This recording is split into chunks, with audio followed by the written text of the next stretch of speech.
Most of you aren't subscribed. Make sure to subscribe, as it helps out the channel. Without further ado, the series kicks off with several men aboard Navy ships, surveying a nearby island, all stating that their weapons have no chance against mysterious enemies. Heading onto the island, we follow several hunters facing the mysterious enemies, a swarm of monster red ants. As the frontline hunters work together, they attempt to physically stall the red ants, all whilst other hunters barrage the ants with spells. But sadly, the hunters are ultimately overrun by the swarm. As they all begin begging for their lives, the hunters all note how they are far too low level to be facing such powerful creatures. But just then, Byung-gu, a S-rank healer, arrives. As Byung-gu begins healing the injured, Yun-seok, wielding lightning magic, and Yunho, wielding martial arts skills, begin clearing the area of the swarm of red ants. Amazed that the three S-rank hunters were easily able to save them, everyone suddenly senses a greater white ant monster appear, prompting Yun-seok and Yunho to volunteer to defeat the monster, all whilst Byung-gu continues to treat the injured.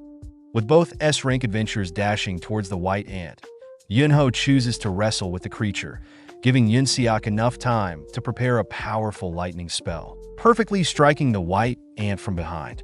As the creature is temporarily paralyzed, Yunho rips off the white ant's two front-facing fangs, leaping back, only to launch one of the torn-off fangs at the white ant, easily carving a hole in the creature's torso with his projectile. With no time to breathe, both S-rank hunters spot swarms of white ants approaching their location, forcing Yunho to awaken his berserker mode and Yun-seok to unleash simultaneous waves of lightning. Cutting to a nearby town on the same island, we spot Guildmaster Choi rally several other hunters in town, all standing off against a swarm of ants. Channeling a single flame spell, Choi signals the start of their raid on the ants, easily incinerating the weaker red ants, only to order his guild to begin attacking the greater white ants. Apparently, 10 years ago, several gates had begun appearing out of nowhere, allowing powerful monsters deemed magic beasts to appear.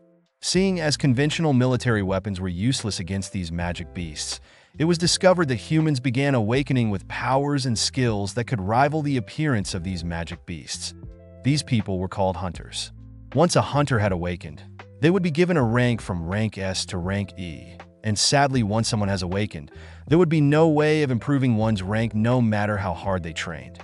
Cutting to the present day, 3 years later, we see a Mr. Kim sipping on some coffee in preparation for a raid only to greet Park. Mr. Kim learns that Park's wife has recently gotten pregnant again, explaining Park's reason for attending their raid today, as he hopes to earn some extra cash for the family. Just then, our MC, Sung Jinwoo, arrives, greeting everyone as everyone is clearly happy to hear that Jinwoo is here.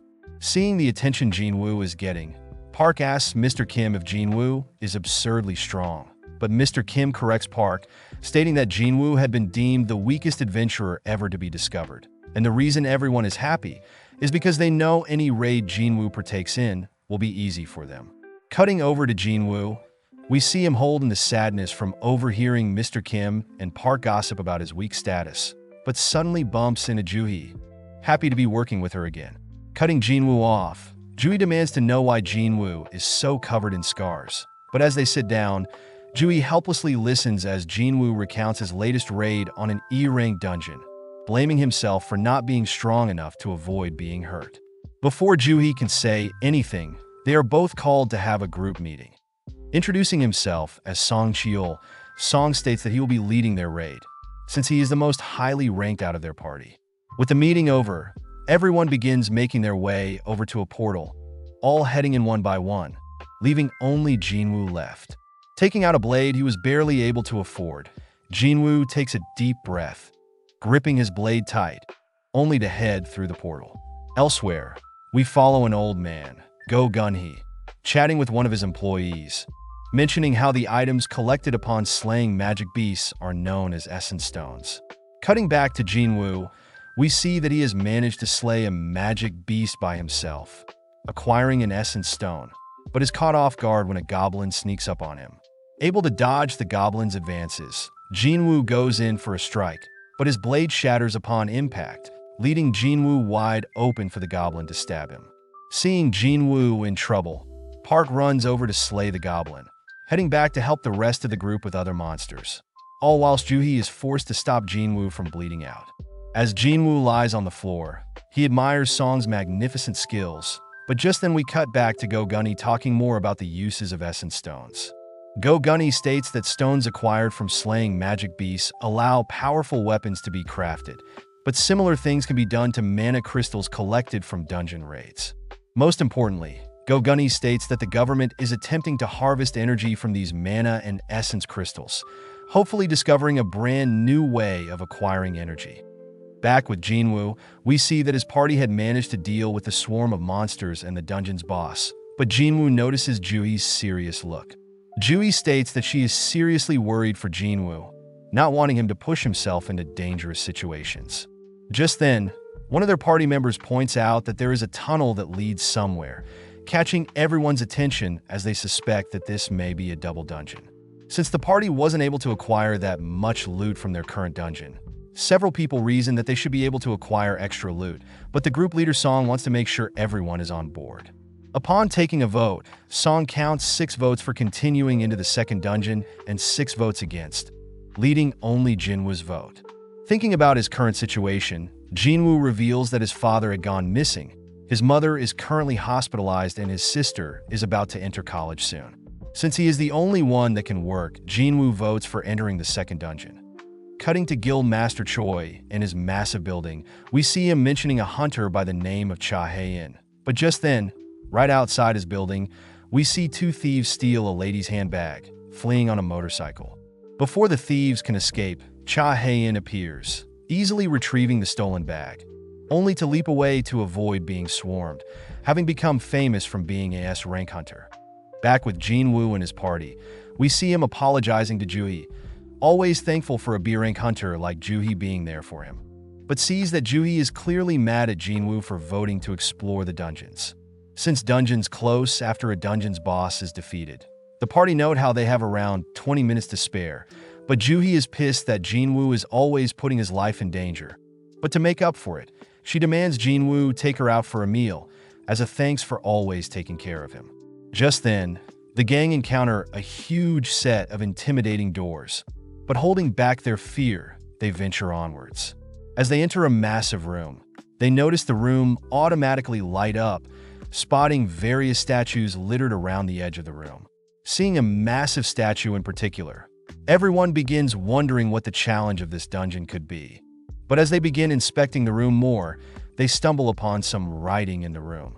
With the leader Song reading out the commandments of the Kartinon Temple, the commandments state that they must fear, praise, and prove their faith to God, or else they will not leave alive.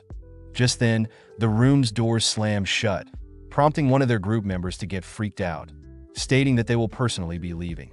Before the group member can reach the doors, one of the statues suddenly moves, instantly decapitating the group member, leaving everyone in shock. Trying to digest the situation, Jinwoo notes how the group member that was instantly killed was at least D rank. And seeing as that single statue was able to move, Jinwoo turns around to observe the massive statue behind them, breathing heavily as the statue's eyes suddenly glares at him. Having survived death many times, Jinwoo had learned to survive with the most minimal of equipment, and instead rely on his instincts. Sensing something from the statue's eyes, Jinwoo cries for everyone to get down, right as the statue's eyes shoot a powerful beam at everyone in the party. With another one of their members incinerated, everyone begins to beg for their life, all whilst Jane racks his brain to figure out how to survive. Seeing that the giant statue has ceased its attacks, several group members state that they should all make a run for it while they still can, but Song orders everyone to stay still, not wanting to provoke the statues. Turning to Jinwoo, Song commends Jinwoo's senses. As if it was not for Jinwoo alerting everyone to the giant statue's eyes, everyone would have been dead. Grateful for the thanks, Jinwoo realizes that Song has lost one of his arms, so the least he could do is help Song stop the bleeding. Seeing Juhee so shaken up, Song reveals that the reason a B-rank hunter like Juhee only participates in low dungeon raids is sadly due to her weak mental state to violence. Additionally, Song mentions how although he too has participated in several B-rank dungeon raids himself, he has never faced such a powerful creature like the giant statue, suspecting the creature of being S-rank. Sitting down and re-evaluating their clues carved onto the stone, Song and Jinwoo wonder if the god they must worship, pray, and believe is the giant statue before them. At the same time, Jinwoo's sister, Jaina, chats with her friend at school, who is curious about Jinwoo, wondering why a hunter like him is always so injured. With no current plan, Song and Jinwoo agree that they should wait a bit longer to hopefully see something change. At that moment, one of the party members begins to break, stating that he had recently signed with a prestigious guild and that he doesn't want to die now. Encasing himself with a wind spell, the hunter dashes towards the gate, confident that he'll make it. But instantly, the hunter is vaporized. Disgusted to see another party member helplessly die, Jinwoo wonders why the statues don't just slaughter them, suddenly realizing something. Remembering that the first commandment from the stone is to worship God, Jinwoo begins to slowly stand up, but Song demands Jinwoo not do anything foolish. Upon seeing Jinwoo's determined eyes, Song allows Jinwoo to proceed, prompting Jinwoo to continue to stand up, only to immediately duck and bow his head upon spotting the giant statue's eyes light up. With everyone curious about what just happened, Jinwoo suspects that the giant statue only attacks people when they reach a certain height, therefore they should all bow to the giant statue. Seeing as everyone has bowed their heads, Jinwoo peeks to see the statue's eyes, relieved that the eyes have turned off, but instead the statue dons a terrifying grin. With nothing else happening, everyone notices that they are now allowed to stand up, exciting the party, but Jinwoo notes something is off. Just then, the giant statue stands up, slowly marching towards the members, all whilst holding its terrifying smirk. Thinking about the second commandment, Jinwoo racks his brain on ways to praise God. But out of nowhere, one of the party members suggests that they praise God through words, choosing to kneel before and recite a prayer. As everyone watches as the statue slowly approaches the knelt-down hunter, they all are forced to watch as the giant statue mercilessly stomps on the knelt-down hunter, following up by killing another frightened hunter. Seeing as it is too dangerous to stick together, everyone splits up, prompting Jinwoo to grab hold of the frightened Juhee, dragging her with him. Following Park, we see that he has made it towards the edge of the dungeon, thinking about how he still has a loving wife and kids that he must return to, but sadly one of the night statues cleave Park's body in half. Attempting to come up with a plan, Jinwoo notices Juhee's disturbed expression along with several hunters begging for their lives. Jinwoo digs deeper to come up with a plan. Scanning the statues around the edge of the dungeon, Jinwoo spots a statue with a musical instrument, ordering everyone to head towards that statue. With Song heading to his nearest statue, Song spots the statue playing its instrument, stating that it's safe to head to statues with musical instruments, prompting Mr. Kim to successfully find a statue of his own, only to begin breaking down crying. Jinwoo and Juhee have also arrived at a music-playing statue, but Jinwoo notes that the statue isn't playing its instrument, deducing that only one person can stand below each music-playing statue. Leaving the frightened Juhee beneath the statue, Jinwoo runs to search for another statue, catching the attention of the giant statue. Barely able to spot a music-playing statue, Jinwoo is barely able to avoid the giant statue's advances, but unfortunately wounds up beneath a shield-wielding statue. With the shield statue bringing its shield down on Jinwoo, he barely manages to survive, managing to crawl to a music-playing statue. With everyone now under a music-playing statue, they all spot the giant statue go back to its original location, seemingly turning off. Rushing to Jinwoo's side, Juhee notices Jinwoo's severed leg, immediately applying her healing magic, but Juhee is unable to completely heal Jinwoo, having depleted all her mana. With everyone wondering what now, Mr. Kim speaks up, demanding that Song take accountability, being the leader of the group that agreed to explore this dungeon. Just then, an altar appears in the middle of the dungeon, prompting Jinwoo to realize that the altar aligns with the third commandment, as by believing in God, someone must be sacrificed. Hearing this, Mr. Kim raises his blade to Song's neck, ordering Song to sacrifice himself and atone for his sins.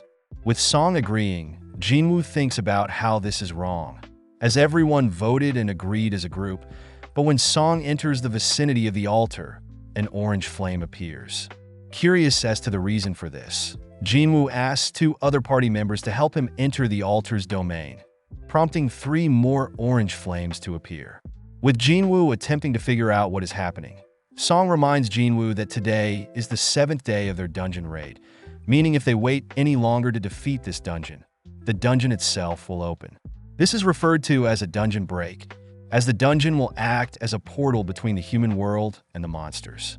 With Jinwoo asking for Joo-hee and Mr. Kim to enter the vicinity of the altar as well, we see 6 orange flames in total. But just then, an additional ring of blue flames appear around them along with the dungeon doors opening. As the blue flames begin to disappear one by one, everyone notices the statues along the edge of the dungeon begin to move, fearing what will happen when the statues reach them. Jinwoo is able to figure out that the statues only move when they aren't looking at them. But with the temptation of freedom before them, one of the female hunters beside Jinwoo makes a break for the door, managing to escape successfully, but one of the orange flames disappears. Seeing her escape, another hunter pushes Jinwoo aside, also managing to escape, leaving only 4 remaining. Seeing Mr. Kim tempted by freedom as well, Jinwoo states that they need at least 4 people to stop all the statues, and that once the blue flames all disappear, they can all escape.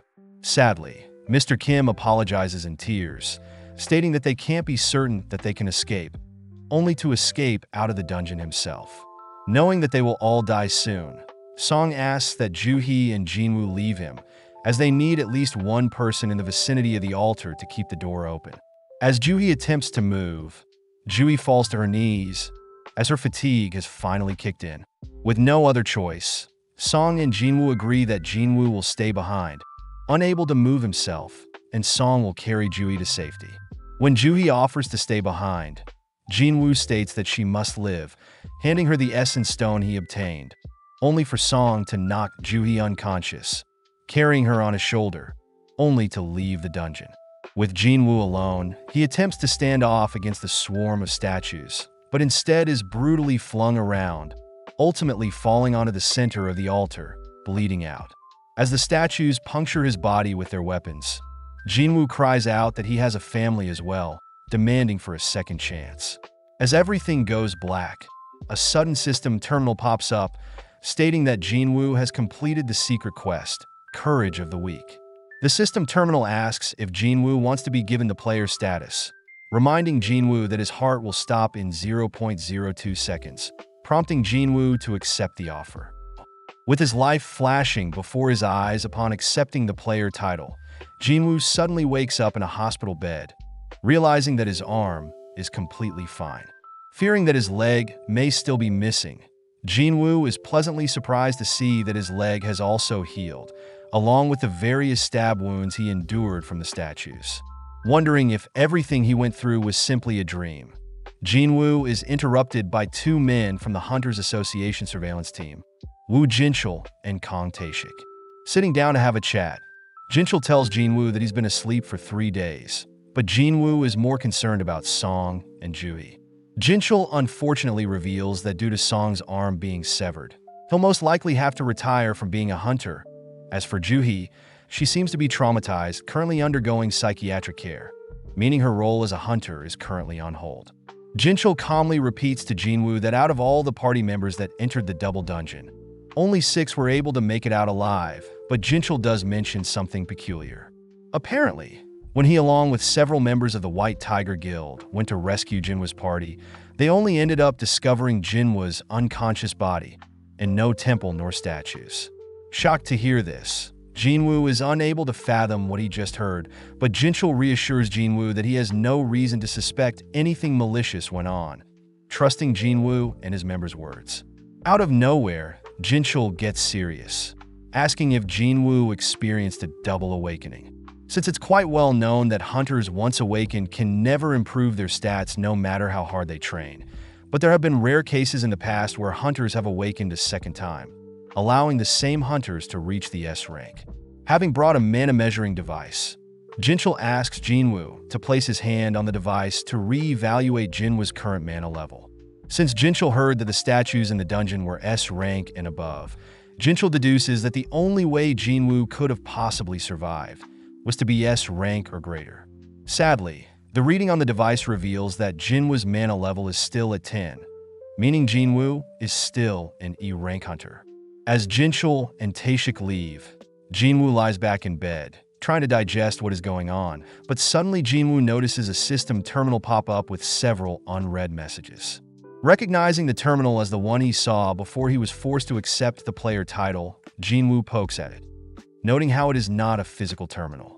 Just then, Jaina arrives, scolding Jinwoo for being such a reckless older brother.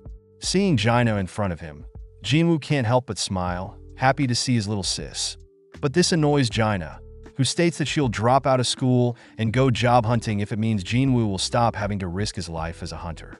Apologizing for always worrying her, Jinwoo asks if Jaina can see the system terminal in front of him, but Jaina gets confused, wondering if Jinwoo hit his head. Asking for some advice, Jinwoo learns from Jaina that he should open the messages he's received from this mysterious system terminal Jinwoo is seeing, just like a video game. With Jaina leaving for now, Jinwoo begins sifting through all the notifications, reading that the system intends to help Jinwoo get stronger, but if Jinwoo doesn't comply, he'll get punished. Stopping on his assigned daily quest, Jinwoo gets annoyed that he has to perform push-ups, sit-ups, squats, and running whilst he's still hospitalized, so Jinwoo simply lays back down, ignoring the daily quest. Cutting to Jinchul, we see him reporting Jinwoo's case to Gunny, noting how although Jinwoo didn't awaken again, it definitely is weird that no dungeon break ended up happening. That evening, we follow Guildmaster Choi, asking S-rank Cha Hae-in to participate in an upcoming B-rank dungeon raid. Apparently, since Cha was only recently a hunter, Choi states that he wants Cha to gain some more experience leading a team, reassuring Cha that all she needs to do is fight like she normally does, and that will be enough to lead the raid. Choi reminds Cha that his hunter guild is quite powerful in Japan, but compared to international guilds they are nothing. Therefore, learning ways to improve their members as a team is the ideal solution to grow stronger. That night, a huge gate begins forming in the middle of a busy road, but at the same time, Jinwoo's daily quest expires. As the system terminal begins to bug out, Jinwoo suddenly is forced awake, noticing huge amounts of shaking around his hospital bed. Having been assigned as punishment, Jinwoo awakens in a desert, turning to spot a massive poisonous centipede. Seeing a timer pop up, telling Jinwoo to survive for 4 hours, Jinwoo doesn't have time to wonder if this is a dream, running across the sand dunes in fear for his life. With the nurses in the hospital checking in on Jinwoo, they start panicking when they realize Jinwoo isn't in his room. But at the same time, as Jinwoo tirelessly flees from the various centipedes chasing him, his 4-hour time elapses, transporting him back into the hospital. Before Jinwoo collapses, he spots the system terminal congratulating him for surviving, only to reward Jinwoo. Several days later, Jinwoo gets ready for his daily quest, reassuring Jaina that she doesn't need to stress about him. Following Juhee, we see that she has been requested to help attend a D-rank dungeon raid. But since Juhee is still shaken up, she sadly declines the offer, but gets happy hearing that Jinwoo has finally awoken from the hospital. As Juhee brings a little basket of flowers for Jinwoo, she spots several nurses gossiping about Jinwoo, noting how weird it is for Jinwoo to have recently begun daily exercises. With Juhee unable to meet with Jinwoo, we cut back to Jinwoo, who has completed his daily quest for the day, learning that the system terminals are indeed real, as upon completion of his daily quest, Jinwoo is granted 3 rewards. First, Jinwoo is granted a full recovery of all exhaustion that can be used whenever. The second is skill points that can be used on any attribute. For Jinwoo, he's been placing them in strength, resulting in his body slowly growing more and more muscles. Jinwoo's final gift is a loot box, which up until now he had been receiving pins and bandages. But today he's received a mysterious key that opens a gate at Hapjeong subway station. With news of D-rank, C-rank, and B-rank gates beginning to appear more frequently around the country, we follow Jinwoo sitting beside his unconscious mother, revealed to have contracted a condition called eternal sleep.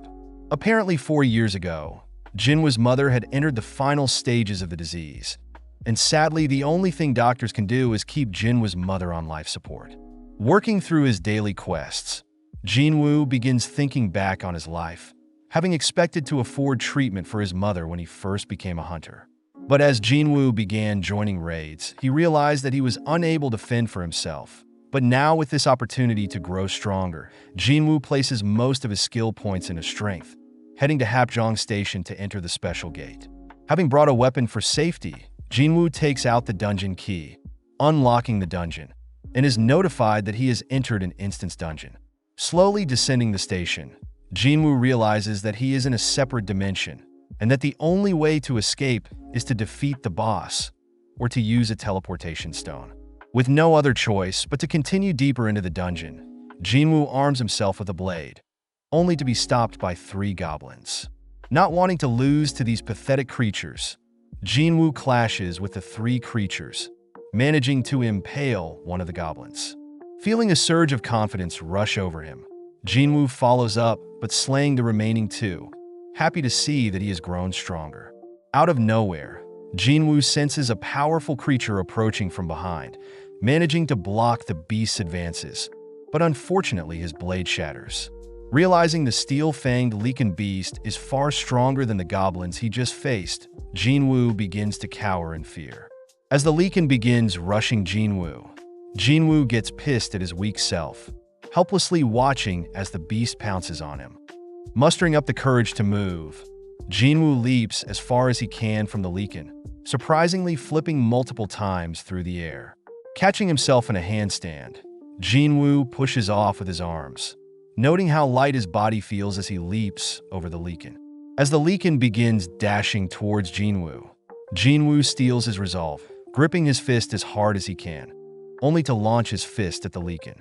In an instant, the Lycan is flung back, surprising Jinwoo, believing that the points he put into strength is paying off.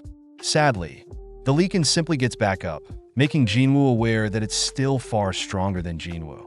As the Lycan once again initiates the fight, Jinwoo relentlessly throws punch after punch, all whilst dodging the Lycan's steel jaw. But as when the Lycan gets too close, Jinwoo is forced to dodge to the side, allowing the Lycan to continue charging into a wall. Seeing that the Lycan hasn't sustained an ounce of damage, Jinwoo begins running to buy time, racking his brain for a solution to defeat the creature. Having only brought food and water, Jinwoo wonders how he'll get a powerful item to slay the creature, suddenly realizing something. As the Lycan continues to hunt Jinwoo down, Jinwoo stops to open his player inventory, reaching in and grabbing a powerful sword. Right as the Lycan reaches Jinwoo uses his new sword, easily splitting the creature in 2 with a single slash. Trying to make sense of what just happened, Jinwoo states that the blade apparently belonged to Mr. Kim, having paid 3 million for the special sword, all whilst acquiring a title and being notified of a level up. Sensing 2 more Lycans approaching, Jinwoo states that he has no longer any reason to fear the creatures, gripping his new weapon. But as the Lycan begins to fastly approach, Jinwoo realizes that his sword is lodged into the ground, managing to barely free, right as the Lycans attack. With one Lycan dodging Jinwoo's initial slash, the other manages to bite down and restrain Jinwoo's blade. Amazed at the grip strength of the Lycan's steel fangs, Jinwoo manages to kick the Lycan holding onto his sword, instantly cleaving the creature into 2. Knowing that the Lycans don't even compare to statues in the double dungeon, Jinwoo turns to the second Lycan, only for the creature to retreat. Sitting down to assess his stats, Jinwoo realizes that he has reached a level of 2, noting how his level never changed when he did his daily quests, but reasons that he only levels up during real combat. Additionally, Jinwoo notes that upon leveling up, his wounds have been healed and that each of his 5 stats have risen by a single level, making leveling up more efficient than daily quests that only yield 3 skill points. Wondering what a single skill point does to his overall body, Jinwoo reasons he should think about these things later. Heading over to retrieve the essence stones from the monsters he's slain, Jinwoo is surprised to see the system notify him that he has received a monster drop instead, a Lycan's tooth. Navigating around the system terminal, Jinwoo notices a store, sad to see that he's too low level to purchase any items, opting to sell his most recent leaken tooth for 20 gold instead. Wondering how much the system's gold is compared to his world's gold, Jinwoo once again brushes that question aside, stating that he must defeat the dungeon boss if he wants to leave. Knowing that he must get stronger first, before he can take on a dungeon boss by himself, Jinwoo suddenly spots the Leaken that fled earlier, having returned with a pack of lichens. Charging head first into the pack of lichens, Jinwoo begins to slay one Leaken at a time, stopping to assess the situation, thinking about what he could achieve with this new-found gift. Relentlessly dismantling the swarm, multiple level-up notifications can be seen as Jinwoo continues to carve through the pack, but at the same time, the gate that appeared on the road continues to grow in size, with no hunters arriving to take care of it. Having acquired the Wolf Assassin title, Jinwoo is seen victorious and all covered in blood, but sad to see that his sword will break soon. Reading up on his new Wolf Assassin title, Jinwoo is amazed to see that his attacks against animal-type monsters are boosted by 40%, and that he has acquired 34 wolf fangs, 2 worn daggers, a traveler's cloak, and surprisingly a teleportation stone.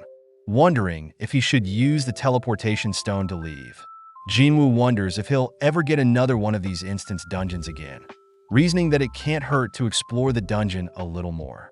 Cutting to Juhee, we see her receive a call whilst out on a midnight stroll, learning that a dungeon nearby has opened, and they are in need of a healer. As Jinwoo makes it deeper into the dungeon, he begins noticing his battles against various magical beasts growing easier and easier. Jinwoo realizes that the red text he saw for the Leaken had now turned white, meaning white text represents weak monsters, orange represents moderate monsters, and red means difficult monsters. Happy to have reached level 15, Jinwoo notes how he no longer can level up with the weaker magical beasts, reasoning that it's time to head downstairs to face this powerful aura he's been sensing.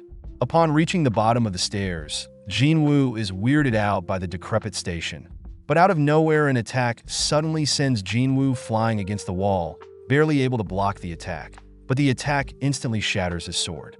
Appearing from a stream of water, the blue Venomfang Kasaka floor boss appears, with an orange text. Scanning the creature, Jinwoo notes the floor boss's tough skin, rushing to engage the approaching snake, but leaves no dent due to the creature's tough skin.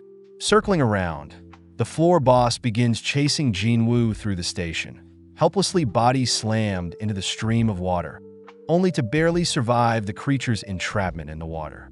Flung across the station's platform, Jinwoo watches as the snake tosses a train at Jinwoo, scrambling to evade the oncoming projectile. Moving in on Jinwoo, the floor boss manages to pin Jinwoo to a wall, smashing him through said wall, pissing Jinwoo off as he demands to know why he hasn't grown stronger the slightest bit.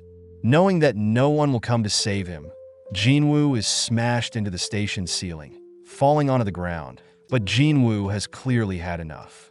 Stabbing and evading the creature's advances, Jinwoo knows that compared to the S-rank statues, this creature is nothing, opting to ditch his blade to cling onto the snake.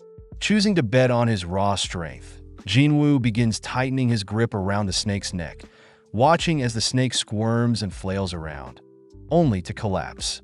With the system notifying Jinwoo of his level ups, Jinwoo smirks, happy to see that he has indeed grown stronger, having just defeated a dungeon by himself. Additionally, Jinwoo notices that he has acquired Kasaka's Venomfang dagger, a blade double the attack of Mr. Kim's sword, even applying a drain and a paralysis effect on enemies, along with Kasaka's Venom Gland, a potion that seems too risky to use.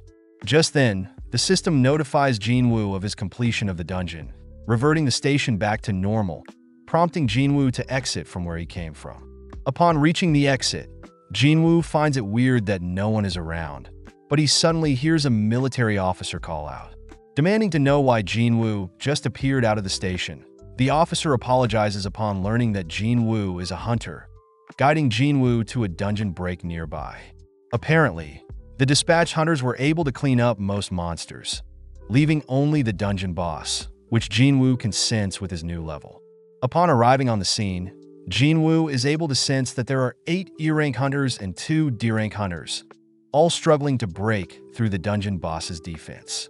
Suddenly, Jinwoo spots Jui, sad to see that she still hasn't recovered from the trauma from the double dungeon. But this only motivates Jinwoo to step in. With the broken sword he's still holding, Jinwoo cocks back the blade, propelling the sword through the dungeon boss's skull, allowing the other hunters to subdue and finally defeat the boss. As the hunters are relieved to have defeated the boss, one of the knights gets stressed, knowing that they must have been helped by a monstrous hunter, able to pierce the dungeon boss's defenses with a single strike. Spotting a shattered blade nearby, the hunter asks if anyone knows who the blade belongs to, but Jui manages to spot Jinwoo leaving the scene, wondering how powerful Jinwoo has become. Back in the hospital, we see 2 nurses gossiping about Jinwoo, amazed that he has a hot body and a cute face, all whilst Jinwoo smashes out his daily quest. Upon visiting Jinwoo, one of the newer nurses is shocked, amazed that Jinwoo's muscles are far more amazing in person. Apologizing for being shirtless, Jinwoo slips on a shirt, only to ask the flustered nurse what he can help with. Shyly, the nurse reminds Jinwoo that he'll be discharged today, asking Jinwoo to head to the front desk in order to fill in some paperwork. Happy to hear that, Jinwoo begins heading towards the front desk, but as Jinwoo leaves his room, the nurse asks for Jinwoo's phone number. Comedically, Jinwoo obliges, believing that the nurse needs his number to send him his test results. That morning, we followed an interview on a news broadcast, interviewing S-rank hunter Baek Yunho.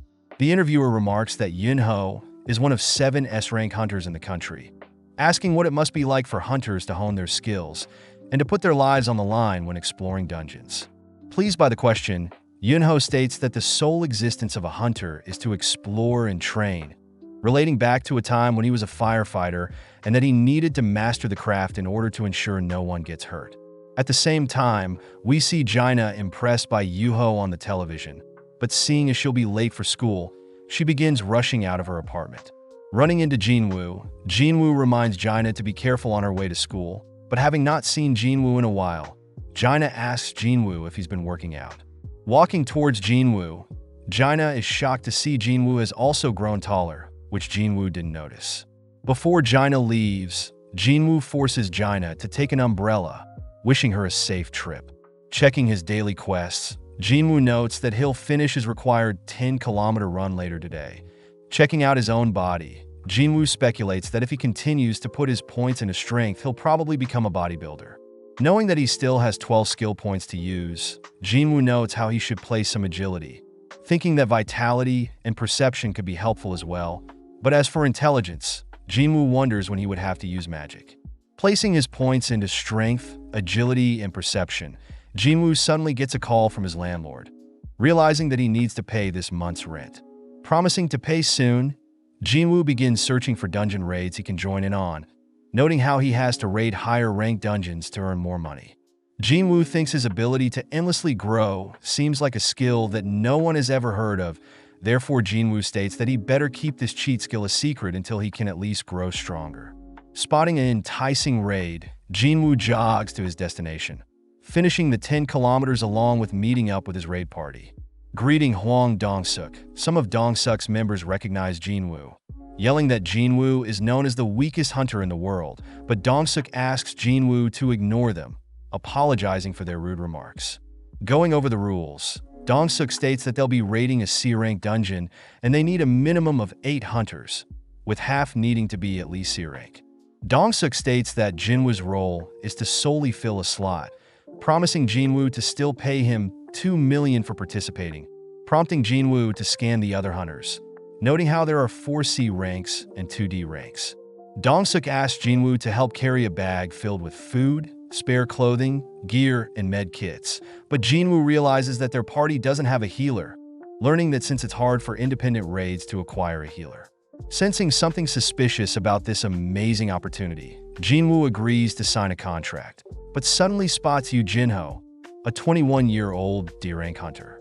Seeing Jinho's gear, Jinwoo realizes that Jinho must be from a very wealthy family, but nonetheless, everyone begins heading into the dungeon.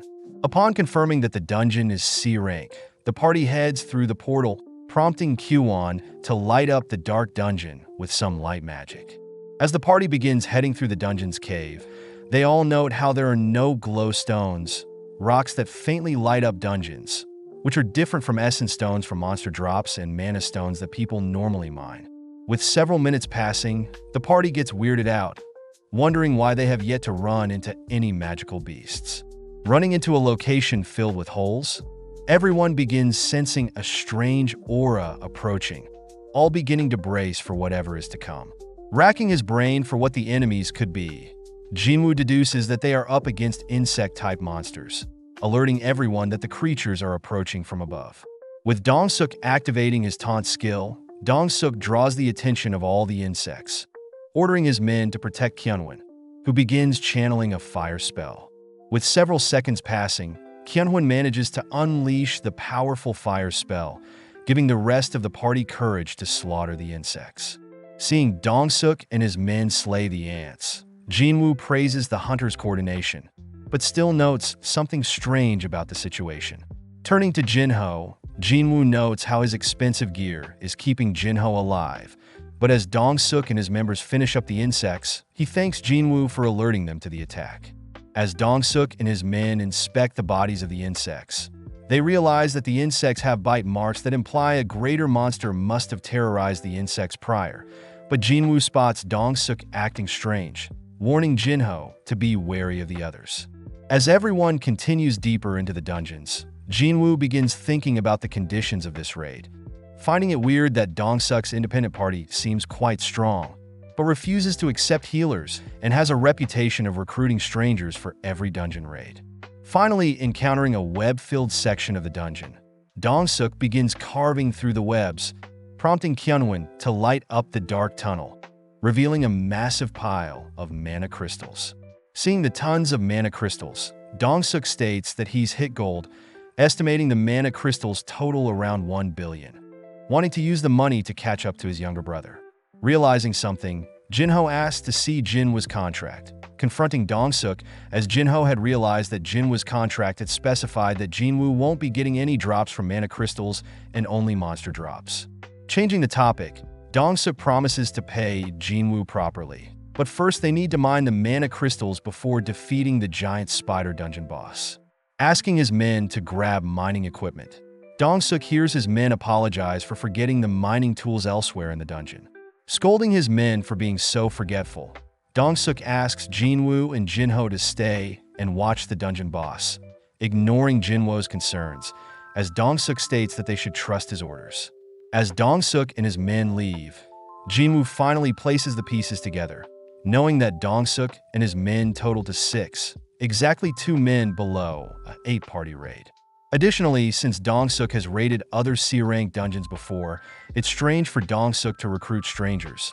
But just then we see Dong-suk order Kyunwon to seal off the dungeon entrance, trapping Jinwoo and Jinho with the dungeon boss. Flashing back, Jinwoo is reminded of a time when Song had told him about scummy hunters that would purposely get other party members killed in a dungeon, in order to take more loot for themselves as things that happen in the dungeon can't be tracked down. With the noise from various rocks blocking Jinwoo and Jinho's escape, we see the dungeon boss slowly descend. But as Jinwoo thinks back on how much stronger he's gotten, Jinwoo equips his dagger, stepping up to confront the dungeon boss. Back outside the gate, we see Dong-suk and his men leave the portal, hearing his men ask him why they didn't just slay Jinwoo and Jinho. Dong-suk reminds his men that fighting near the spider boss would have woken the boss up, so by letting the spider eat the two, they can go in and mine all the mana crystals for themselves. Dong-suk notes how there were other entrances on the ceiling in the boss room, so they can enter and exit through them once the dungeon boss has settled down. But as they wait, Dong-suk states that in case they aren't able to gather enough mana crystals, they can always steal Jinho's rare gear. Crouching down and browsing through his phone, Dong-suk wonders which rich family Jinho belongs to, reasoning he should attend the kid's funeral, but suddenly asks Kyuwon if he could beat the dungeon boss himself, happy to hear that Kyuwon agrees that they would need their entire army to slay such a creature. Cutting back to Jinwoo and Jinho, Jinho advises Jinwoo to flee instead of facing the boss, revealing that the spider dungeon boss is at least C rank, and it would take an upper C rank or even a B-rank hunter to solo such a boss. Knowing that Jinho is correct, Jinwoo remembers how the snake and the golem bosses were D-rank, meaning he might not stand a chance against the spider dungeon boss, but Jinwoo can't help but feel calm, smirking as he wonders how strong he is now. Currently level 18, Jinwoo grips his blade, dashing towards the spider, only to swiftly pass through it, striking it a couple of times. At the same time, we see Gunhee chatting with Jinchul, having finished a draining meeting, asking if Jinchul could clear up his schedule, needing a break from all the press. As the dungeon boss begins striking back, Jinwoo evades each strike, heading to cut off one of the spider's legs, but is forced to retreat when his blade doesn't even scratch the spider's leg. Knowing a single strike from the spider will end him, Jinwoo begins ducking and weaving below the spider's body, trying to find an opening, but as Jinho watches on, he gets terrified, noting how Jinwoo can't be E-rank. Jinho suspects that Jinwoo is a false ranker, someone that is able to manipulate their magic power, purposely placing lower than expected in order to hunt for fun. As Jinho falls to his knees powerless, Jinwoo continues to hack away at the spider, but is stuck, unable to break through the spider's thick exoskeleton. With his fatigue already at 57, Jinwoo confirms that his daggers have paralysis and drain on them, realizing that he'll need to use them to defeat the boss. Dashing forwards, Jinwoo realizes he can target the weaker spots of the spider to apply the debuffs, but suddenly senses something dangerous, leaping back, just avoiding the spider's acid spit. With another of the spider's trump cards revealed, Jinwoo knows that he'll lose if the fight draws out longer, opting to use his new dash skill. With a single cast of dash, Jinwoo appears above the spider, managing to impale and apply his dagger debuffs to the spider, but instantly the spider nullifies the debuffs. Knowing that he needs to keep applying the debuffs, Jinwoo speeds up, amazing Jinho as he tries to keep up with Jinwoo, but as Jinwoo sees an opening, he realizes that his fatigue has hit 70, giving the spider an opening to knock Jinwoo aside. As the spider scurries over to Jinwoo, it raises its claw to pierce Jinwoo, but right before it does, Jinwoo is reminded of his full recovery from his daily quests, barely activating it and escaping right before he's impaled. Once again above the creature, Jinwoo lands cleanly on the spider's face, impaling each and every one of the spider's eyes, successfully stacking paralysis and drain repeatedly until the spider collapses. Just like that, Jinwoo had soloed a C-rank dungeon boss, gaining a couple levels and grateful to have kept the full recovery for occasions like this. Amazed and terrified at Jinwoo's potential, Jinho watches as Jinwoo retrieves the dungeon boss essence stone, politely offering to carry all the gear, handing Jinwoo some water only to begin mining some mana stones.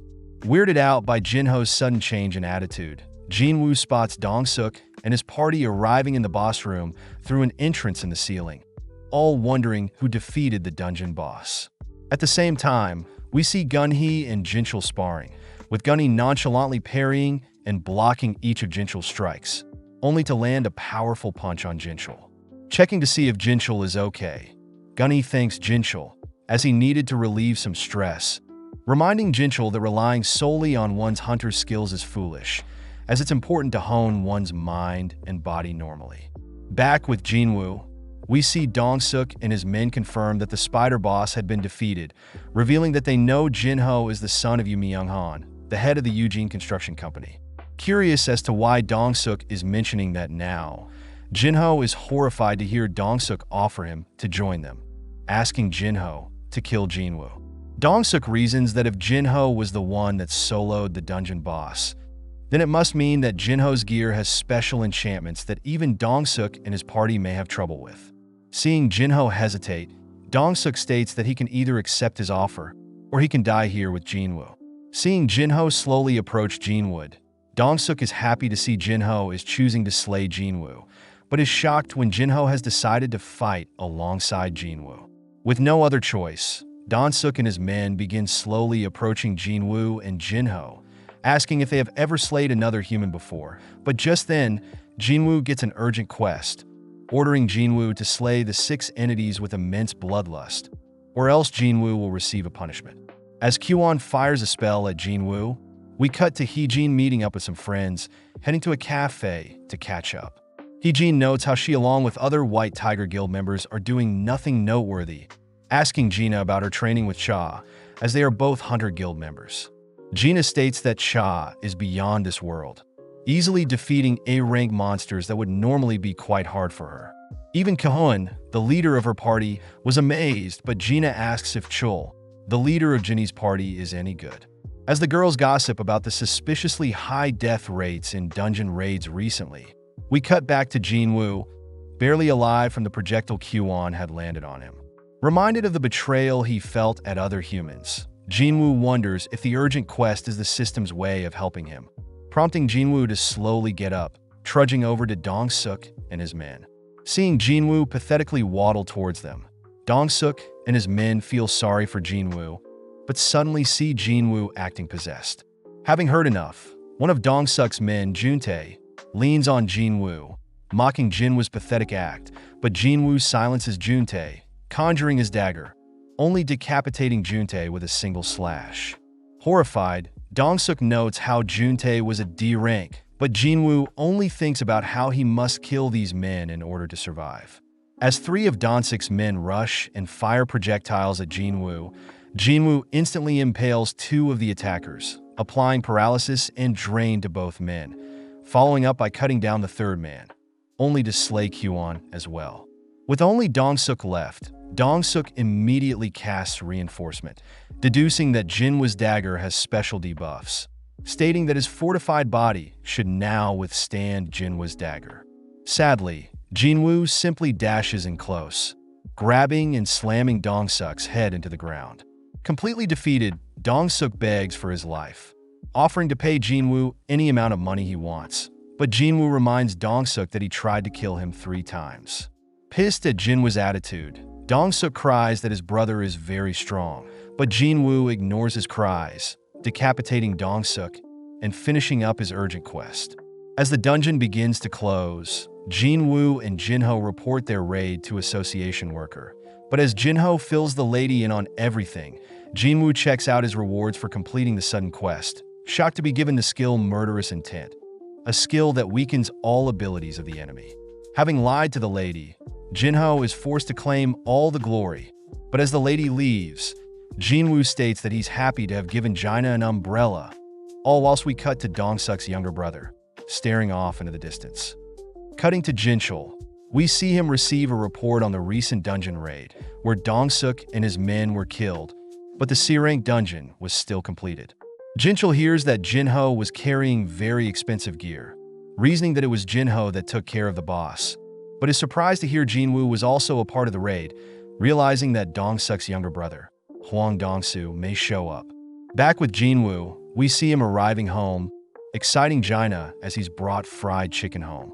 On top of that, Jinwoo mentions how he can cover his mom's hospital bill along with their living expenses for a while, piquing Gina's interest as she notes Jinwoo is normally more frugal.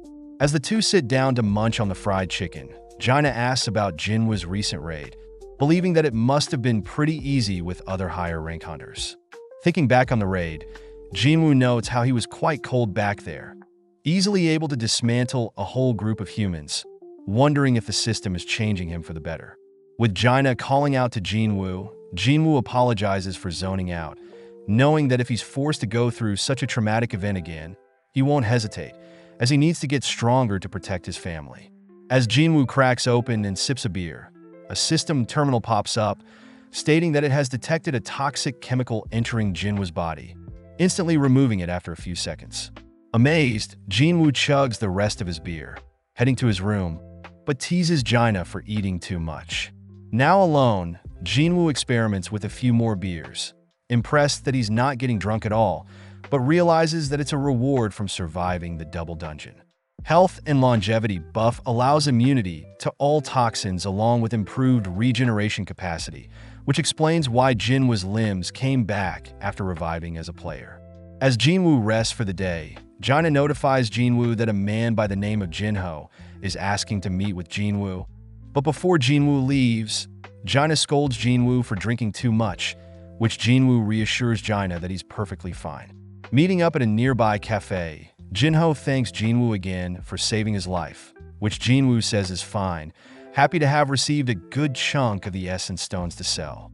Jinwoo asks if Jinho had revealed what really happened in the dungeon, but Jinho states that the violence was all in self-defense, so he hasn't told anyone yet. Just then, Jinho reveals that he wants to start a strike team, which Jinwoo immediately declines, anticipating that Jinho is asking him to join. Before Jinwoo leaves, Jinho reveals that he wants to start his own guild, and that they need only 19 more raids to be certified. Interested, Jinwoo learns that Jinho is in desperate need of manpower, wanting to start his own guild knowing that he'll inherit his father's company soon. Jinwoo notes how Jinho is the second son to the prestigious Eugene Construction Company, surprised that Jinho's father wants to start a guild for themselves. Jinho reveals that his father intends to have a S-rank hunter as their guild leader, but Jinwoo reminds Jinho that all 7 S-rank hunters in Korea are busy, with a former S-rank healer, Min Byung-yu, already retired. Jinwoo realizes that Jinho's father intends to steal a S-rank hunter from another guild, warning against that as it may start political war, but Jinho states that he wants Jinwoo as their leader, believing that Jinwoo is already at least a B-rank hunter. Knowing that he nor his brother can lead their new guild, Jinho hands Jinwoo the location of their new guild building, stating that Jinwoo can have the $30 billion building after he completes 19 raids for their guild. Shocked at the amazing offer, Jinwoo calms himself, reasoning that he will probably become a S-rank or greater hunter in no time. Therefore, this $30 billion offer is nothing. As Jinwoo attempts to leave, Jinho cries that in exchange for Jinwoo's cooperation, he promises to never reveal Jinwoo's true power no matter what. That night, we cut to Hwang Dong-soo, asking his assistant Laura about the details of his older brother Dong-suk's death. Dong-soo wonders what happens if he murders another person in another country, prompting Laura to state that murder can lead to the death penalty, but in some cases, the murderer may be evicted to their home country, where they could possibly bargain for a lighter punishment. Happy to hear this, Dong-soo asks when he's free, disappointed that he'll have to wait, but takes a mental note of Jinho and Jinwoo. The next day, Jinwoo and Jaina are preparing to work out together, both jogging alongside each other as Jinwoo asks Jaina what she would do with $30 billion. Surprised by the amount, Jaina states that she would pay for her mother's hospital bills, along with her school tuition. As for the rest, she doesn't know. Hearing this, Jinwoo speeds up, leaving Jaina alone, completing his daily quest for the day. Just then, Jinwoo realizes that the system had logged 11 kilometers out of 10, wondering how far the system will track his exercises. Once again, leaving Jaina in the dust in order to complete double of what is required. Suddenly, Jinwoo notices his daily quest reveals itself as a hidden quest, granting Jinwoo a full recovery, ability points, a blessed and accursed loot box. Opening up the blessed loot box, Jinwoo is stunned to receive a demon castle key of S-rank difficulty, smirking as he realizes something. The demon castle supposedly has the elixir of life, a magic that can cure all illnesses, prompting Jinwoo to visit his bedridden mother. Seeing as this is a no-brainer, Jinwoo uses the demon key, opening up a massive door, thinking about how powerful his enemies will be. Knowing that he's quite scared, Jinwoo states that he still has the teleportation stone from the previous instance dungeon, keeping it close as an escape option. Just then, a powerful creature roars, drawing Jinwoo's attention as it approaches Jinwoo, deemed Hell's gatekeeper Cerberus. Knowing that he needs to get stronger, Jinwoo equips his dagger, dashing forward and attempting to cut off Cerberus's leg, but leaves only a scratch, following up by barraging the creature with slashes, but still no damage. Activating his murderous intent, Jinwoo attempts to scare the creature, but Cerberus replies with a roar, instantly canceling out Jinwoo's intimidation skill. Moving in close, Jinwoo drives his dagger into Cerberus's nose, applying paralysis and drain, but Jinwoo is forced back when Cerberus instantly cleanses all debuffs, following up by tearing off Jinwoo's left arm. Terrified that Cerberus took away a third of his life, Jinwoo spots Cerberus activate its rage skill, doubling all its stats, only to be shocked when Cerberus's attacks become hard to read. Having already lost half of his health, Jinwoo is forced to use a full recovery, restoring his lost arm along with his health points, dashing forward to strike back. As Jinwoo attempts to fight back, he soon realizes that Cerberus is too quick, forced to flee as Cerberus lands hit after hit, taking Jinwoo closer and closer to 0 health. All while the system continues to alert Jinwoo of his health dropping too low.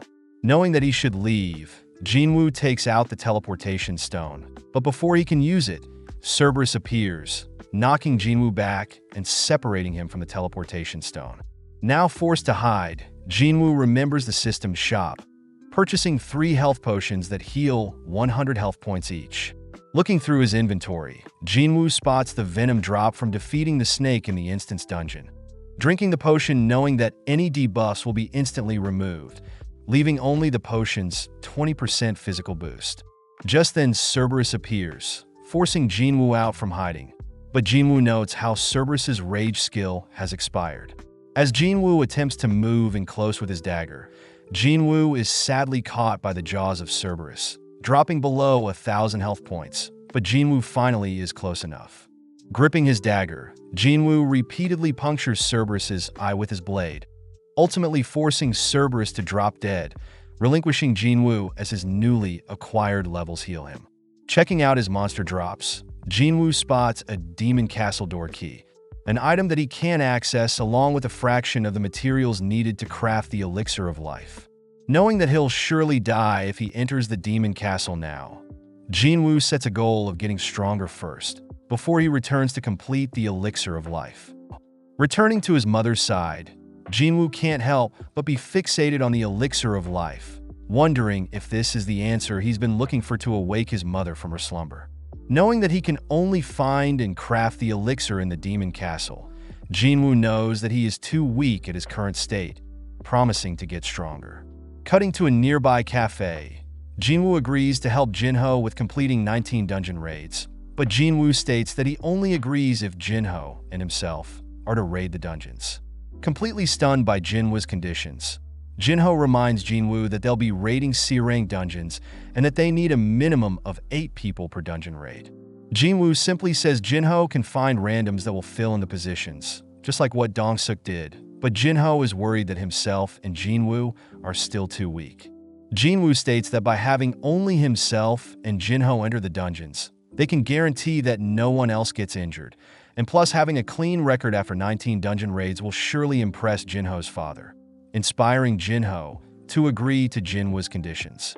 Cutting to Cha Hae-in, we see Cha flawlessly exercising, sprinting around a racetrack only to stop for some water.